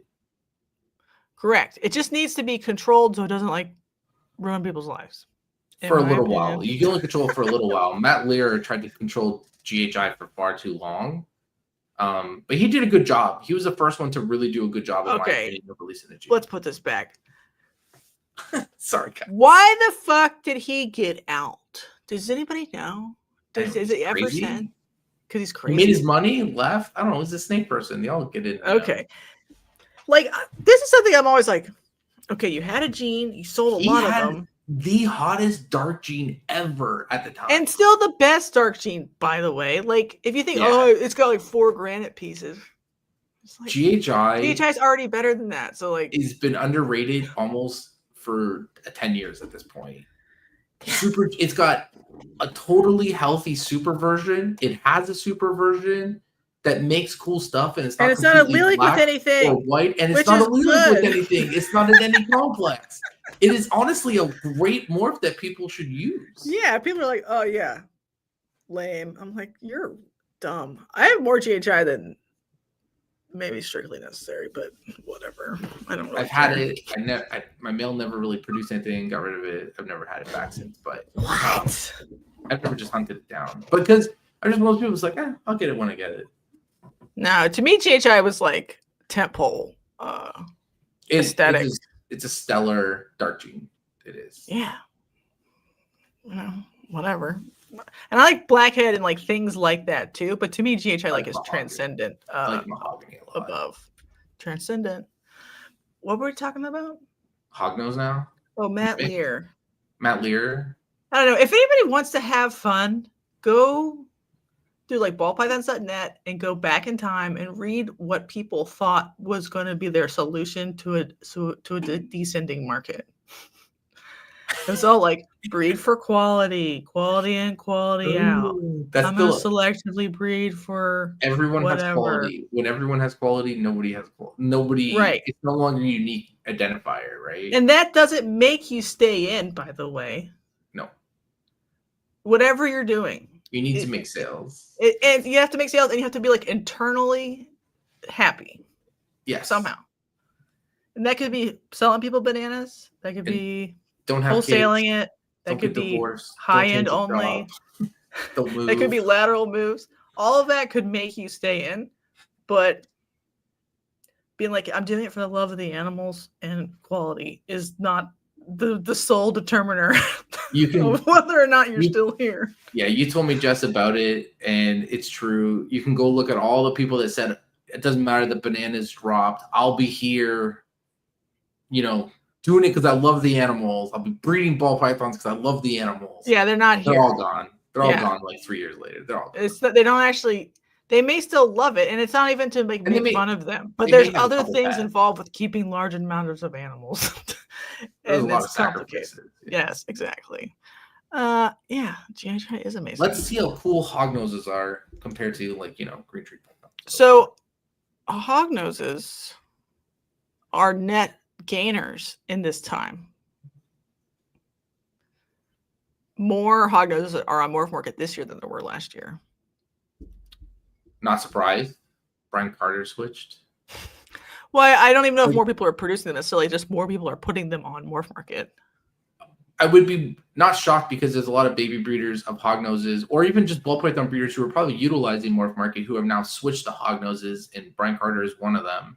Yeah, I just hope they produce stuff, and they were using morph market for ball pythons, and they switched to hognoses. I think that could just be a simple transition. Just like a fun fact for anybody who wants to know, ball pythons have way more morphs than hognoses, and so hognose people have maintained their pricing priority for like the breeder to breeder stuff by not listing all of it and not putting it on sale. They just hold it because it's small. I think a lot of small food items sells as well, just easily enough to wholesalers / pet stores or shows, right? That they don't need to list it. No, I think it's quite intentional to have 500 in duplicate $3,000 snakes and put up 2 at a time. 500 of them? Hognose people are crazy, bro. They just don't have that many morphs.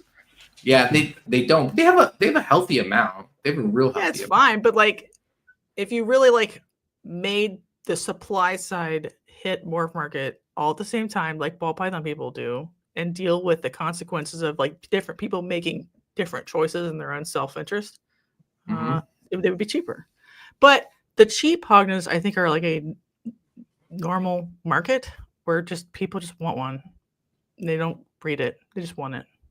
Albino hognoses are one of the coolest albinos, in my opinion. Yeah, they've gone up. And they've stayed basically the same price, $300. That's really neat that they've actually gone up and stayed up.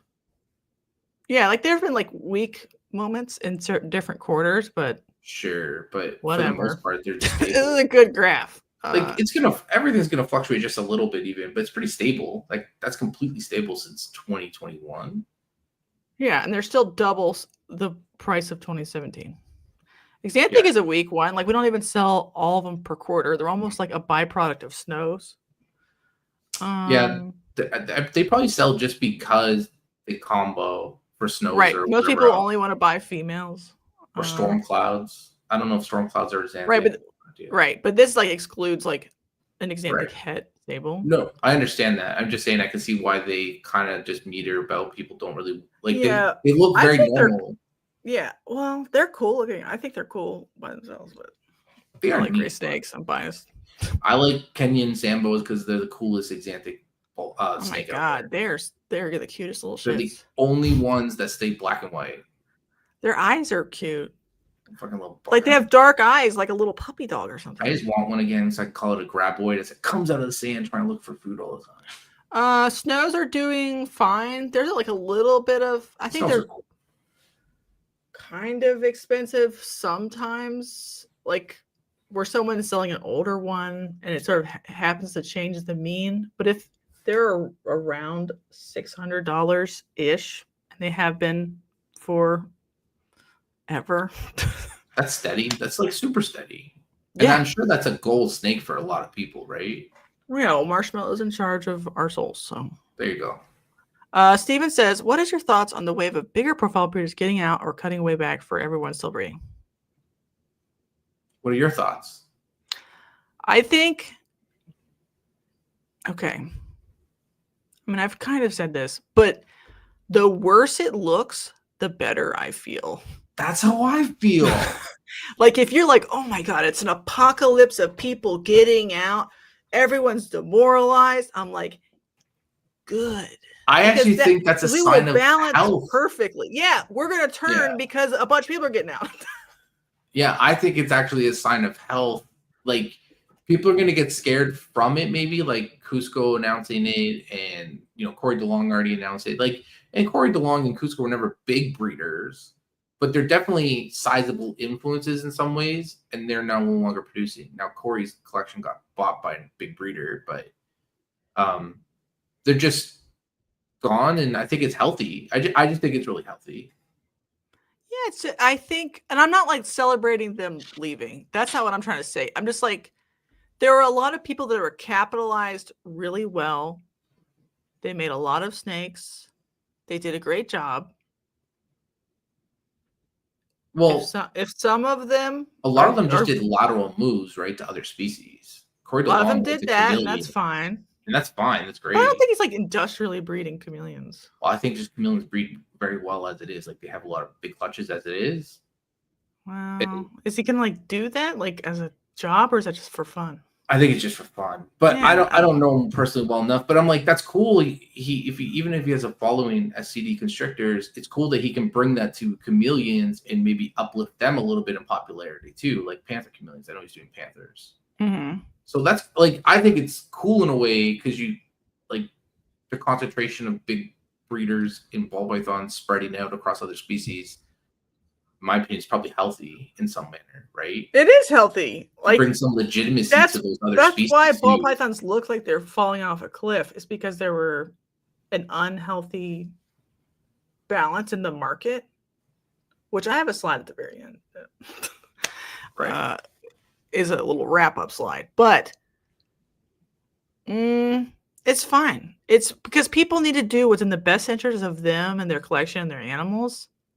And I think it's been clear that maybe we don't need 4,500 stores on Wharf Market that sell ball pythons. Maybe we need 4,000, and that would put us sort of in like a parity with demand or something. I don't know. It's fine. Oh, I broke the news for you for Corey. Oh, well, he talked about it, so it's not like it's super secret, at least to my knowledge. But oops, was it? I'm pretty sure his animals are already gone, right? Well, they've already been sold on Wharf Market. Yeah, I just didn't say who bought his collection. It's fine, but like, he really likes his chameleons. I mean, at the same time, we're all reptile nerds, so if his new passion and is reinvigorated by chameleons.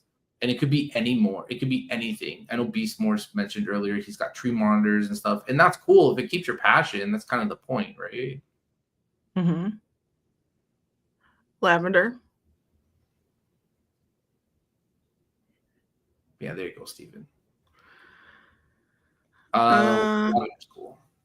Yeah, I thought it was public enough. I thought so too. I just didn't want to drop the name of who bought it just because... Yeah, maybe I stepped on a toe. Lavender's pretty flat again. Like, some of them you're like, oh, it's gone down a little bit. Why did it drop by 50% way back at the beginning? I don't know. This is like, I think like there have been times where hognose prices have dropped. Like in the middle of the, like, snow used to be really expensive, went all the way down to like $300, then ground back up again. So this is the end of Lavender's like morph curve. Okay. If that makes sense. And now we're sense. Stabilized around 500 to 700. Yeah, or 800. That's pretty steady. Yes, it is. And then this one is maybe less steady, but they're just uglier. They look like normals. They look like normals. I didn't know I can't even tell them apart. So they're just like, they should probably be priced as normals. Usually males are 150 to 200-ish, females to 300-ish, but they're basically just normals. But Super Arctics, these ones have gone down a bit more than I thought, because I think they look crazy. But I think they were just kind of expensive. So a pet person might not want to do $1,000, but once they find a sweet spot around 500, 400, whatever, I think they'll just chill there for a while, and they seem to be doing that. Love it. Marshmallow's done Lord's work for hognose breeders. Yeah. Well, marshmallow's a snow, though. Marshmallow. We need a ball python marshmallow. We do need a ball python marshmallow. We need a ball python YouTuber who likes ball pythons, besides Bob. Well, there's a lot of people like do ball pythons, but they don't act like they like them. Well, we lost Brian Barczyk, and he was very good about that. And his wife just can't do it. Doing fine. It's a little like ricketier. I don't think pet people will like it as much, but they'll like component things made from Sable. So I don't know where Sable will stabilize at. It's still pretty expensive at 800 and 700. Sunbursts look cool. Yeah, this one's weird because not very many sold in this quarter. So it's just like an older female. They're still around $1,000. It's probably due for a drop then if it's not really selling the numbers. Well, a lot of the ones that sold are like Sunburst, 66, Toffee sure. Belly. So it has to be like excluded. Mai Tais, I like Mai Tais a lot. They're even weirder. They're pretty. like the volume sold is like 1 per year or 2. And I'm like, why? And then they got really cheap this quarter because someone just like, I don't know, $500. But like they were kind of expensive before. Somebody really want to sell that male. Yeah, they'll go on auction sometimes. I'm like, okay, King. They could be like at least as expensive as a Sable because they're a Sable Toffee Belly. Right. I like them better than Sunburst, but I think normal people don't because I think they look cooler. But how do I know? Corals. These are like, I think they're like strictly worse looking lavenders. They were like a breeder to breeder thing. So they are going down because they look like a snow, sort of. So they will be the snow price eventually. That sounds about right. Mm-hmm. I'm sure they're all stabilized around there, right? Because there's not as many combos. So like at some point, they're all going to stabilize. It'll be very close to the corn snake market. Right. Eventually, even if they're really attractive or whatever, they'll just all be the same price anyway. If there's enough of them around, like corn snakes are. And then storm clouds, not that many have sold yet. Is storm cloud its own gene or is it a combo? It's a combo. It's an Xanthic Sable. Oh, okay. So I don't know. I would try 4,000 for females. I don't think anybody's selling males because they want to just like go back and like it's like it's in the it's in the part where you get a double visual male and you breed it back to all your double heads. Man. It's in that part of the morph cycle. So that's why no males need a cool name like Storm Cloud. Yes, they do. What? It's the end of Princess Mononoke, and the suffering has happened, but the forest spirit is healing the land. I don't know. To me, I'm seeing the invisible hand of the market working. Too many ball pythons? People will do what's in their own best interest, right? Shouldn't they? Well, you have to because no one else is going to do it, right? No one else is paying your bills. If you got to sell a snake. You got to sell a snake. If you have too many snakes and you can't take care of them, sell them. It doesn't matter that it's okay. There was a person, I don't know if I should say this on YouTube, but there was a corn snake breeder in Canada many years ago now who literally couldn't sell her snakes, and because she couldn't afford to feed them, she'd rather see them die than drop the price in the market. She let them starve to death. I don't think that's okay. She didn't feed them to a cobra or something? Nope. She just let them starve to death. Yeah. Because she didn't want to drop the price. That person obviously does not own snakes anymore. As far as I'm aware. Why did she want to wholesale them? Nope. I know that's a form of dropping the price, but nope. I think people need to realize a little bit more that it's okay to leave meat on the bone for everybody. You don't have to breed all of your females. You could sell your adult females to someone else. Yeah. And that's meat on the bone for someone else. You don't have to get top dollar on every morph. You can just sell it before you breed yourself into a hole in terms of how much food you make. You know, like there's a version of like not being selfish. Well, I've talked about this in Discords before because somebody brought up like how many is too many clutches in a project. And I was of the opinion, like, in my opinion, I breed my animals for what I want, keep what I want, and then I do my best not to repeat the same pairings as long as I got what I wanted. Because would you stop like, doing pairings that you want if your wholesalers couldn't take your byproduct? They were just like, I can't take any. Probably. Okay. I kind of have to because it's like, yeah, kind of have to, right? No, thankfully. Well, that's the part of like not being selfish, I think, is being like, right. Just because I want to do something doesn't mean I should. Right. Just because we want to do something or because we can do something doesn't mean we have to. Right. Why would you put yourself in a situation where you know for sure your wholesaler is not buying? Yeah. And back to the original point about like leaving, meat on the bone in some ways is if you need to sell an animal because you need to like look up for yourself, if you think it's $1,000 animal and you sold it for $500, just take the $500 because you'll be happy. At the end of the year, you're gonna remember the money you made that's in your pocket versus the money you quote unquote lost.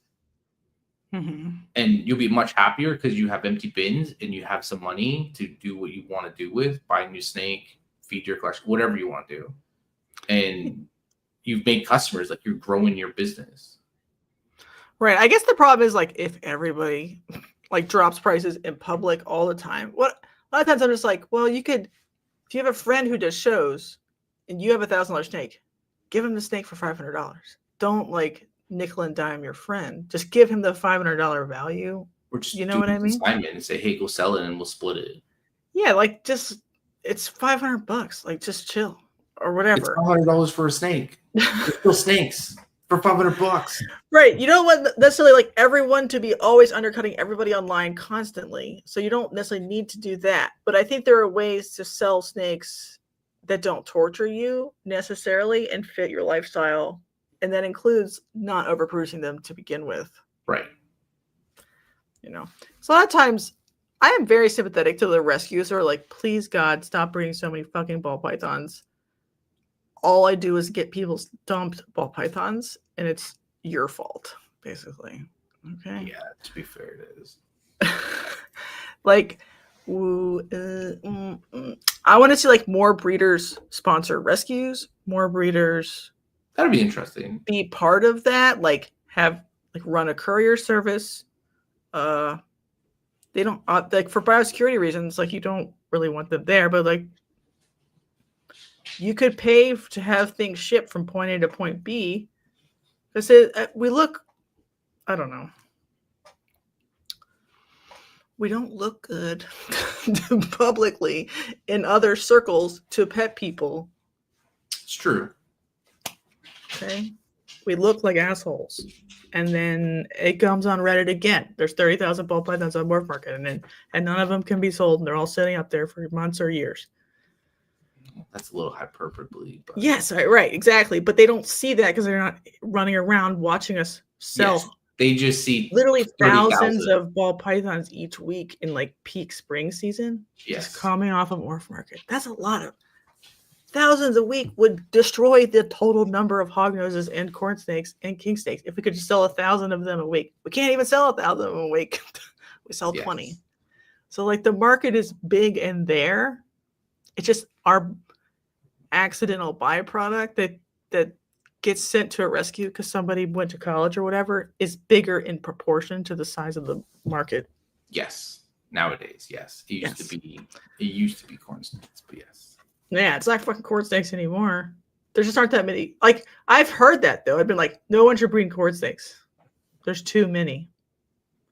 But then I talk to my wholesalers and they can't get corn snakes. Yeah, there are not too many corn snakes. It's like an illusion of like sometimes like the show demographics or whatever. Mm-hmm. Or just the fact that corn snakes were much more popular 15 years ago. Yes. And so if a snake is going to get old and die or somebody's going to move, to college, they got a baby corn snake 15 years ago. Yes. And the corn snake's hypothetically still alive because they can live to 30. And that's your rescue. It's 15 years ago's decisions, not today's decisions. Yes. You know? I don't know. Do we feel like there's peace? There's peace. Is there peace on Earth? Except for Gojo. There's no peace for that guy. No, well, what I was thinking was like, you could do a thing where you make a bunch of pets only, but everyone can't do that together. No, because you'll flood the pet market also. But you'd have to really believe that, like, you'd have to have your expectations, right? That you're just doing the pet thing and you're gonna probably break even, make a little money, and you're not gonna be able to afford a Cosmos off doing that unless you did, right. But maybe it's okay, and that person decides they don't want to afford a Cosmos, and that's fine. They're just like, I'm happy to make some cool bells and banana pies and freeways and Batman. Mm-hmm. That's actually a very good point about your part about it's not about how difficult it is to make, because people went nuts for the Batman, but the Batman was just a 3 gene, like a 2 gene plus clown. It just was cool looking. It's just super cool looking with a cool marketable name, and it went nuts. Like an OD spot nose clown is the same difficulty to make a Batman. And they're also $200. Yes, and they were way cheaper than any Batman for a long time. Yeah, like the magic of why something pops off is sort of random in some ways, and maybe like how marketable or transformative it is. And things could pop off like that again, but like the context in which the new morph hits, I think is relevant too. Like if it's a bear market instead of a bull market at that moment, when somebody introduces something for the first time, it can kind of flounder around, and it never got a cool name. It also can't have a controversy. Mandarin suffers from a controversy, in my opinion. Yeah. Well, also, it just being a really cool orange snake. There's lots of those. I mean, orange is cool. There's a lot. I don't know. I'm just like. I like Mandarin, but the controversy makes you a little skeptical. Yeah, I would be mad if I had bought a super Mandarin and it was a hypo Mandarin. Yeah, and I thought that's what the super was. Mm-hmm. But I'm also very sensitive, so the people who did do that maybe aren't as mad, and they just like whatever. Like a lot of the things that I bought, even during price inflation time, ball python wise, are fine. Like they've worked out just fine, or whatever. Right? Usually it does. Without anything crazy happening, your investments will work itself out as long as you breed your animals. Yeah, if you just stop breeding, you're just all sunk. Well, you might just taking your money and throwing it in a pit, or just give it to you in Canada. Right. So it is fine. It's just, to me, it's still hard to be like, yeah, I am gonna do that because that looks expensive. Like I'm not gonna do something because it looks expensive. Yeah, you know what I mean? I like Tristripe. I guess that isn't expensive anymore, but I don't really care. So, but it looks, I don't know. Whatever. I like Tristripe. I like Hypo Mojave Tristripes. I think are nuts. Yeah, they look great. Yeah, it's a little Hypo Cypress Mojave Tristripe. Yeah. Let's do that. I'm a little scared like a bunch of them are going to just look like the same thing. Just like a bunch of puzzle combos look like the same thing. Yeah. When you stack them up. But I don't know. Whatever. Well, we don't know until we do it. Right. We'll find out. We'll find out. Did we learn anything? That we're getting to a healthy place because people are switching to different species or just not breeding anymore. Or just not breeding as much. Like people are like, I don't want to go full time. I'm happy just having a $10,000 profit a year. Therefore, I will control my supply side. That's right. But I was going to say on the other flip side, Cusco, he already reduced his breeding and now he's selling out because it's too, like, without producing more, it's harder to take care of his collection, right? Right. The breeding has to scale with the size of the collection. So if you're not going to breed but just keep a bunch, you have a bunch of overhead. as long as, it depends. If you're a whale that has stupid money, you can just do it all on your own or breed your own rats. But it's cost effective, dollar wise, time wise. It is very intensive, or it can be. Yeah, I don't know if anybody cares, but like me personally, I do breed most of my own rodents. I just decided I'm going to have the amount of snakes that I don't need to buy more than $2,000 or $3,000 worth of rodents a year. That's pretty inexpensive. Yeah, I do make a lot of rodents, but I just don't quite make enough sometimes. Yeah, females start getting a little old, and yeah, just sometimes I don't make enough. And I'm gonna just for now, because if I was making a ton of money on the sale of all the snakes, I would just buy frozen rodents. I don't really care, but I'm not either, So I'll just make the amount of snakes, have the collection match the rodent supply for now. That's what Justin did, I believe, for a long time. I don't know if he sells anything now, but he said it. He's like, I'm a snake breeder, not a rat breeder. And like his rodent production was just to take care of himself for the most part. Yeah, I don't currently sell to anybody else, and I don't have the space to produce more to do that. Nah, just take care of your collection. That's most important. Anyway. Yeah, like the cost basis is fine. I can sell enough whatever a month, and I think like that's like it is an unfair privilege to have the time to take care of rodents. Everyone's got advantages and disadvantages, Yeah, right?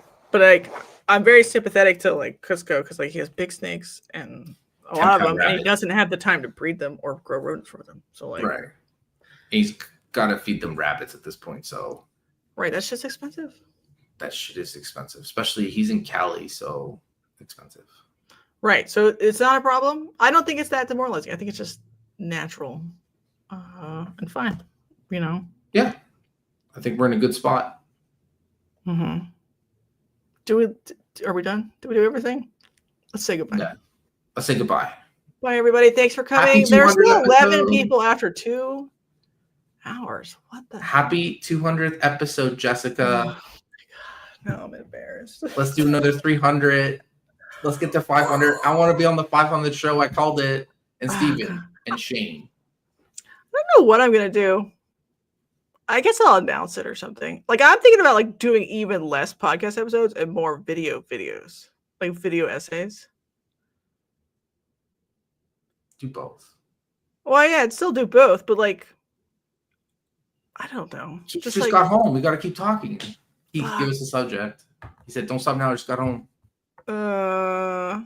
It's just like a me thing. Like there are a lot of podcasts in the world. It's hard to book guests that haven't been the fucking had their back shot out by every other podcast host on the internet, basically.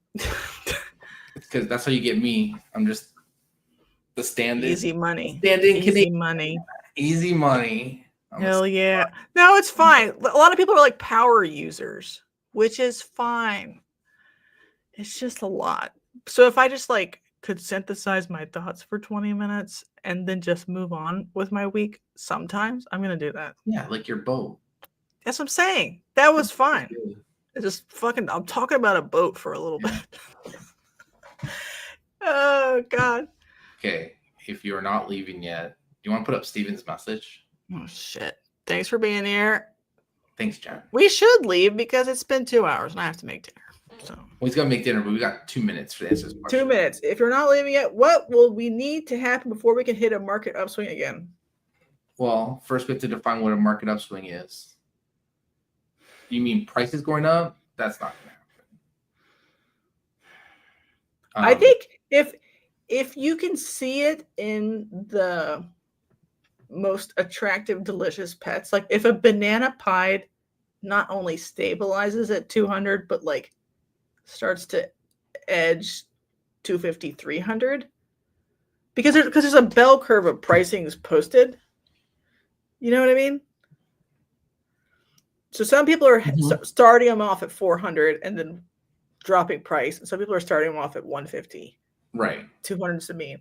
But if they just gently glide up, you'll know there's more people buying pets in total faster, which people will have more money to buy their investment things sooner in the year, and they won't have used up all their money feeding the babies they're attempting to sell all year. Yeah. And so then prices will slow down how fast they fall in the investment category because the proletariat has more money, you know. Right.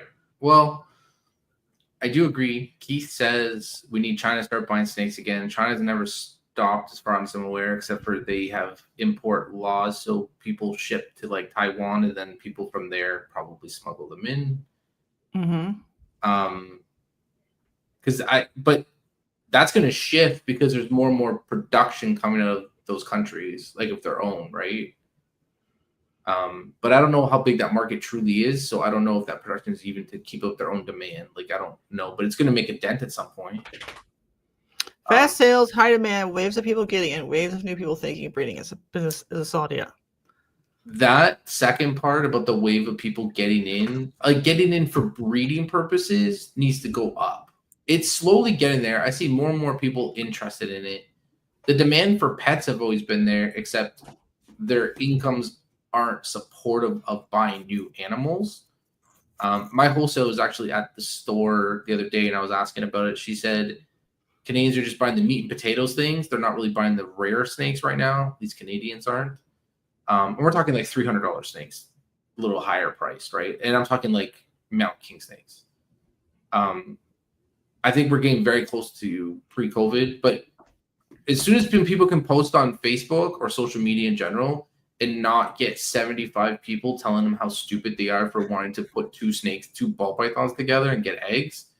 And every time someone says, hey, I bought some snakes, and people say, you haven't done years of research to breed ball pythons. And I'm like, what years of research do you need for ball python breeding?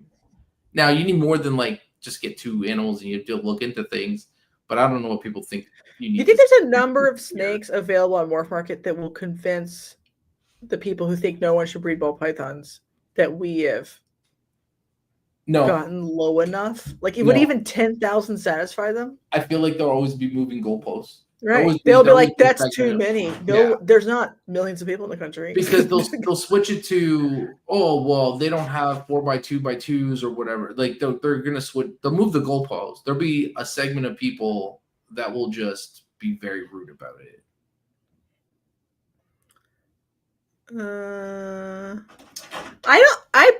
This market probably only exists when we're in a sort of euphoria market, not like a bull steady market. Yeah. So like that probably only happens once every 5-7 years. Anyway, the thing is, like, everyone I've ever talked about this is like, this particular bear run is the longest, worst, least strong, least likely to recover. Nothing new, exciting has happened. Like, ever. And I know some people don't say that out loud because they don't want to scare people, but when you talk to them in private, they're like, this is the worst one. 2008 was better. The longest one. And they're like, oh, it should be 18 months. Wrong. It's been 3 years. It's been still the longest one I've seen. A long time. And the macroeconomics of like the US with Trump and his tariffs and all his stupid letters and everything else he does is not helping. No, because people have uncertainty in their own lives. Yeah. Well, there's people that think they might be deported, rightfully or wrongfully. All right, why are they going to buy a snake? They're not. They're worried about if they're going to go to work tomorrow and pay rent somehow, right? Yeah, so I don't know. There's a lot of things like I want to do with my business, but they're on hold because of tariffs. And you're like, Jessica, you should get it manufactured in the U.S. I'm like, okay, pull one out of your pocket then. Find one for me. That already has all the infrastructure and isn't going to cost you $75. Right, because I would buy like whatever, something. Like basically a white labeled product from a company. And I still might do it from a different country. Just to be like, this is my line of tongs, whatever. I don't care. Like, it doesn't matter because like all that stuff is like good dry goods. You can store it and just run it, whatever. I'm not buying anything like that currently. I mean, we can just ship it to me, and then I'll ship it to you. Give me the fucking. Yes, there is. Is there still tariffs from Canada to the U.S.? Because there's no tariffs from China to me. China's nice to us, right? But and it's also country of origin. So like, we can't circumvent all those like anime girlies that do like pins and stuff. K-pops and stuff. Yeah. Or just whatever. Like if I buy from them and they had it manufactured in China, it's gonna go back to the country of origin. Gosh. You can't whitewash it unless you like changed it enough. I tried. The biggest thing is there's more people talking to people, more podcasts, more information. So it seems worse than ever, but it's just because there's more people involved. There is some truth. I think it's empirically worse than ever, though. But I do believe we've had a longer lull of, because there was still social media, Facebook back then, so it wasn't like people weren't talking to each other, and there was a lot of people. Because even back then, that was the height, like probably the most people that's ever been involved, right? Now we have even more.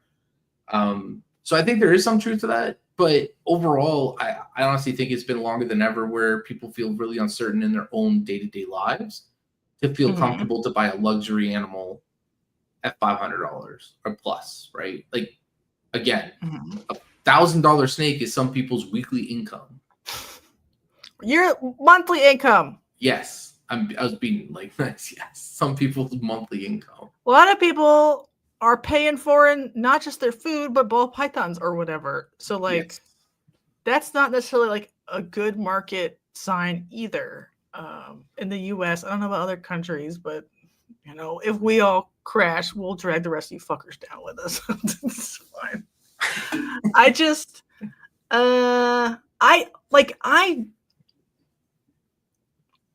there's nothing that has bothered me more than people like, I don't know, gaslighting people, be like, yeah, the market's great. And I'm like, I've been to shows. Are we in the same universe? Well, so I don't want to ever confuse you. I don't think the market is great at all. I think the market is fine. Is okay. People will buy snakes from you eventually if you wait long enough. The thing is that like the higher you are in that water fountain, the longer it takes for that market uncertainty to reach you. Because the first people that got that you saw that were just done, like instantly fell off a cliff after COVID pricing stopped, were the people that really had low end collections, had too many animals, and needed every baby sold to feed their collection on a regular basis. And those were the first ones gone. They had a bad year, they didn't produce as much, and they just closed shop instantaneously. And so maybe I think the worst people are the people who are like desperately convinced that they needed to breed more high-end stuff, so they used leverage to buy 2, 3, 4, 5 expensive things in 22 because they were convinced to. And then they couldn't feed enough snakes. But their leverage because they thought they were solving their problem by doing a reset. Right. They happened to have an income to do it. I'm talking even lower people that just thought that this is the way out of poverty almost. Oh, yeah. Those people are out in 12 months anyway. That's what I meant. They were gone really fast anyway. But Justin doesn't see those people, right? His market isn't selling to those people. He doesn't give a shit. And so he can say, well, the market's great because his whales are still buying, right? Yeah, a whale will buy. So he doesn't notice it forever. I know, but it's not. If you're the last person standing on shit mountain because you sold whatever, and the whales have no one to sell to, one day the last whale won't come. Sounds like a Star Trek thing or something. That sounds poetic almost. I just mean like you won, congratulations, but like. I agree with you. I'm just saying that I can see why those people are saying that because they haven't felt the impact yet. Well, I'm saying it out loud without any uncertainty. It is fucking brutal. But it's crept up though. When we see it, right? Seeing Costco leave is absolutely a sign that it's reached up to those types of people. Now, he's not a giant breeder by any stretch, but he definitely was able to probably sell animals more than others because he had a Patreon. He has a bigger reach than than a lot of other people. So if he produced babies, no matter what they were, he probably had waiting lists for a long time for blood pythons. Probably did, yes. So with that said, well, good. I mean, let's be fucking clear. It hasn't been fun or easy. I'm saying it just finally it's creeping up. It took them longer to get to that. Right. I'm just like getting hot all of a fucking sudden because I just feel like I've been living in La La Land. Everyone's like, Oh yeah, get fucked. You didn't buy enough $5,000 steaks. I bought a lot. How many do I need to buy? You should have bought males. I did buy males, but I didn't buy enough. And so you're like, oh, but I'm it dying. would have happened no matter what you bought, because everything that looked good at the same time was all looking good at the same time. Spicy 200 episode, yeah. Fuck! Like, Ready it's to get been just mad. years. And everyone's like, This you is hate ball pythons. And I'm like, no, bitch. Yeah, Jess, I you hate ball what pythons. happened. God Christ. Man, you hate ball pythons? Just like that guy was commenting all your videos for a while that you hate them so much. I'm just like, I wouldn't have 150 ball pythons if I hated them. That guy's Right? no longer around, obviously. Sorry. He went back to his pit bulls. Listen. It's a good question. This is how much impact do you think the cheap morph market shipping has had to boost the market over the last year? It's a great question. I have no idea. I don't think the shipping has as much to do. Actually, it's got a really cool cycle. Once he linked it to, you print the label, you get a free auction.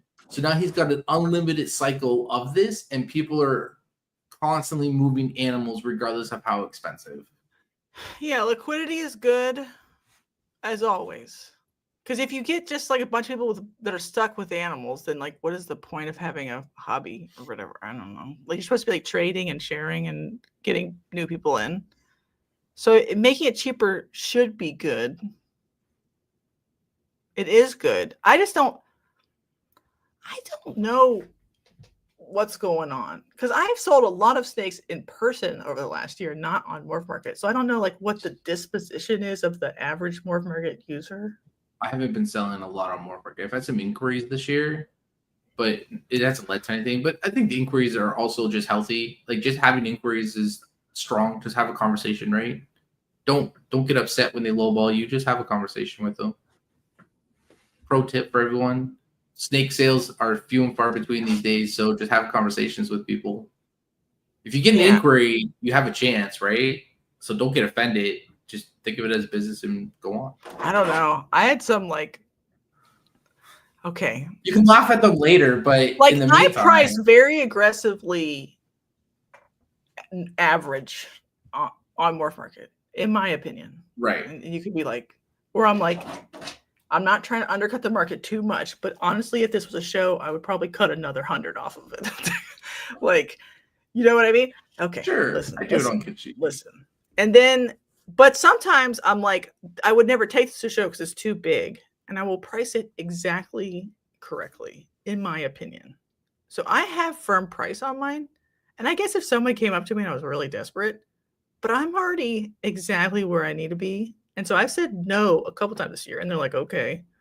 Because I actually pay attention to what the prices are. I don't like artificially add times 50% to the price, So you expecting to negotiate. I'm in the same boat as you. I don't like it. I think it's suckering people in. I don't like lying, right, in general. So I don't like lying in my business. So I will try to make my prices as close to where I literally will be. So people will be like, would you take less? I'm like, this is the low. Like, there's a reason why this price is here. Mm-hmm. COVID breeders. Yeah, if you have them on the hook, you might as well talk to them. I'm in there. But like, I think a lot of times people think every seller is desperate now because yes, because like that's how it's been for a while. Record, and I'm like, right. Bitch, I have the cheapest one on Morph Market. Mine's an adult, and it doesn't have Nido, and it doesn't have mites. So like, right, $300 is fine, and you know it's fine too. You're just asking, and so they sometimes they'll pull out the money and say, you know what, doesn't hurt to ask, and they'll give you the money. Right, I think they just got trained to undercut literally everything all the time.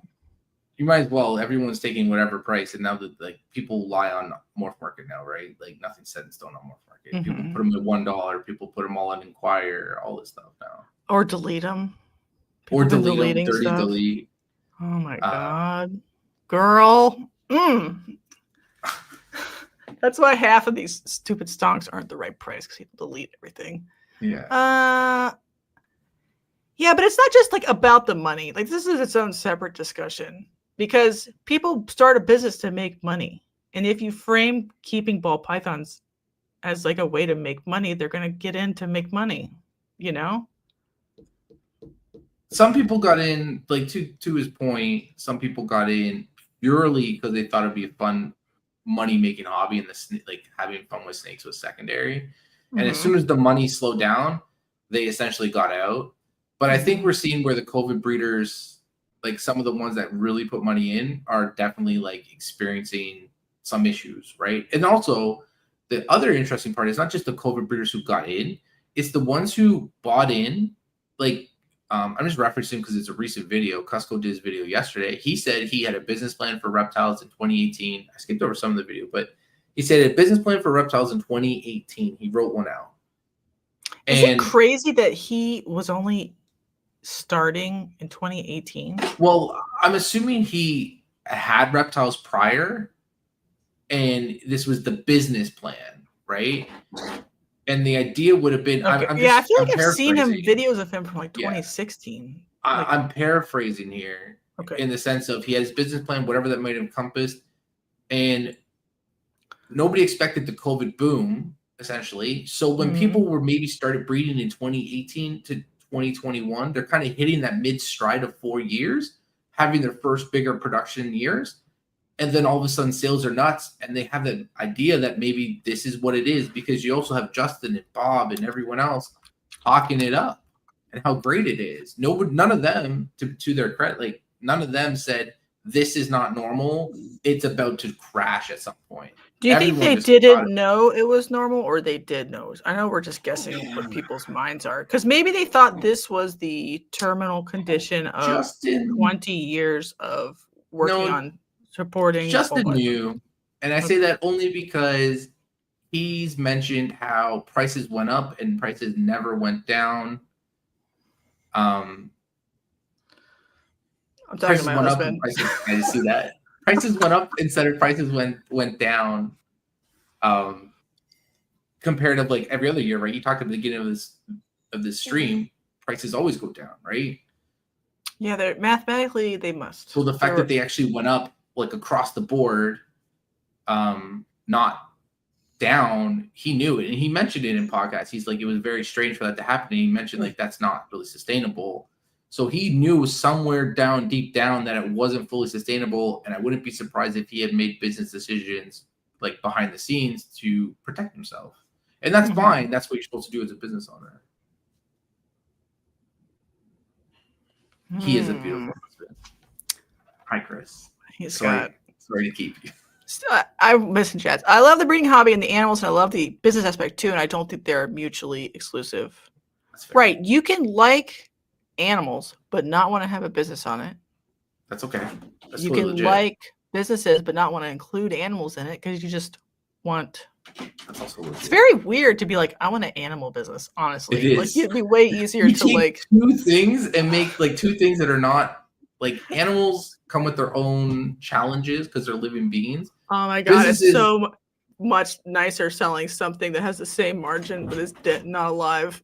Right, and you can sit on a shelf forever. And then you have a business which has its own challenge as well. And then you're like, let's just take these things and put them together. And so it's hard. It's hard. And I'm like, why am I this person? I said to myself, like, why am I this person? Chris, come get the dog who's scratching at the door. We've degenerated. Somehow we have more people here than we did an hour ago. So yes, we did it. Getting Jessica mad worked.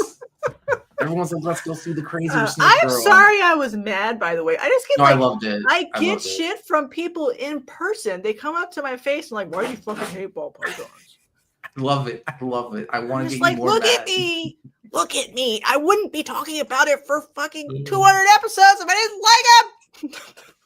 I love it. I want to get you more mad more frequently. But back to like, if you want to touch on Steven's thing again about the mutually exclusive, it's true. Like they don't have to be just enjoy it, right? You can have 10 snakes and breed 10 snakes, and that's it. You don't need to have a big business. Your business could literally just be breaking even if you want to call it a hobby business. In Canada, the CRA actually has it designates you. I can claim business and try to claim expensive, but they say, no, you're just a hobby business. Screw you. We're not going to let you write stuff off. Do you have a C Corp version of reality? I'm assuming you do. Yeah, we do. Okay. Like an LLC, you mean? No, like where you would need to be I mean, I guess, sure. But like, I don't know, because you can do a lot of fancy things here where like, if you think you want the business to not be profitable, hypothetically, you could make the business pay into your whatever IRA or 401k like pre-tax, so you don't actually have to incur taxable income here. So you could make the business be a break-even business by forcing all profits into other things for the person that's part of their benefits package. Or if you have to take a salary of whatever. Right, but we can do it as like, we just call it a small business corporation. And usually the money in the corporation, it gets taxed at whatever rate because you don't need it in life, or you take it out as dividend. Like there are definitely ways to play around with it. I've done it with clients depending on what it is. For me, I'm just a sole proprietor, so just me, whatever I make, all gets incorporated. But I get to do write-offs for everything, and it's percentage based on like my car and stuff like that. But I can't have the business officially own the vehicle. It doesn't have its own bank account. Right, because you're you. But there's a point where you can, like here in the States, you can make like a S Corp, C Corp, whatever. Yeah, it's probably very similar. You can take dividends from the business. But if you don't want to, you don't ever have to incur it. Yeah, and I can have it buy here, like stuff. 15% dividend is cheaper than whatever your marginal tax rate is. Yeah, it's the exact same thing, right? Ours like 13%, and I could like lend it money. There's a lot of places to play. Right, with you could just basically hide money and trust in the right. But is what I'm saying. So I'm like, most ball python business, if they were perfectly optimized, would not be that profitable, but you would be paying the dividend to the owners of it out. Yeah, and whatever cash flow you need to keep in. But you know what I mean? Like, I don't know. And you just put a lot of shit in the business. Yeah. Is it a great time to buy a ball python? It's always a great time to buy a ball python, but I'm a sucker for ball python. Actually, honestly, just great time to buy snakes, man. Just buy cool snakes. Literally buy anything is good. Trading is good. Liquidity is good. A lot of times I think people get like, fall behind because they're just like traumatized or whatever by whatever. Right. Don't buy a albino monocled cobras for $50 off King Snake auctions though. Yet. Let's reference that back to the beginning of the chat when someone said that. Let's not. Yeah, venomous snakes are always dirt cheap for the most part because nobody ever wants them. And monocled cobras breed like corn snakes, so they're not hard to make. If they were only hognose, they'd have redeemable value. I just don't know if like this is the right way to frame it.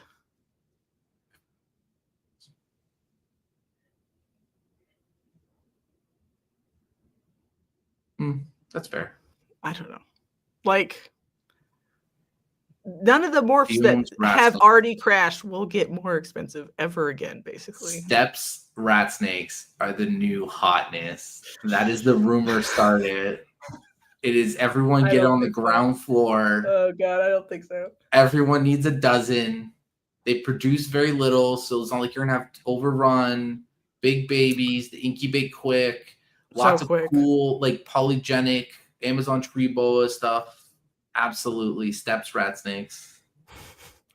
I like them a lot, but I always think about like if you were to sell 50,000 of this a year, what would the price be?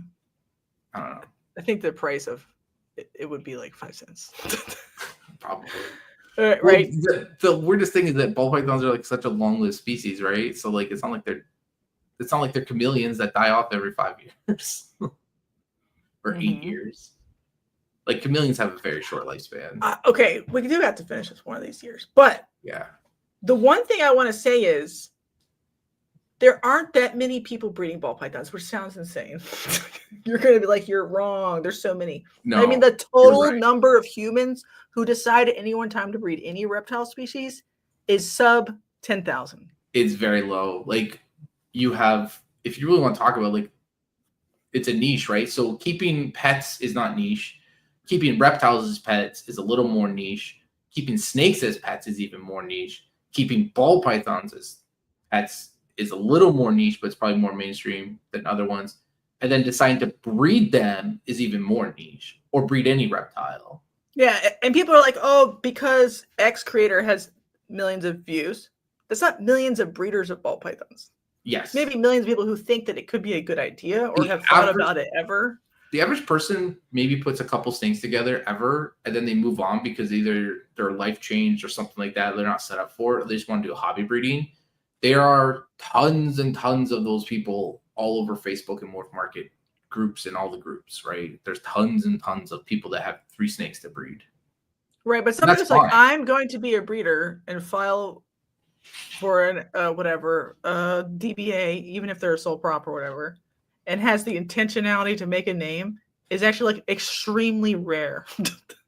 Yeah. So what I'm saying is everyone's a special snowflake, and you should cherish yourself. No and matter what you breed, really. But like, even ball pythons, people are like, there's too many. Maybe there are too many, but like, you're still special, technically. And everyone in this chat is above average in keeping and breeding, especially Chris H, because we wouldn't be here without him and his support. My God. Thank God he's... Let's glaze up your husband. He'll let you do stupid. I don't know why he tolerates me. Thank God. I have to give him the old mouth hug later to make up for it. All right, everybody. On that note, let's go. Episode 200. I got stuff to do. Bye, everybody. The member live, I don't know when it's going to be. Probably Sunday or something. And if people want to watch Donk Reports, they happen every 3 months. But you got to be a member. It's a special treat. So I love Stonk. Goodbye. Merry Christmas.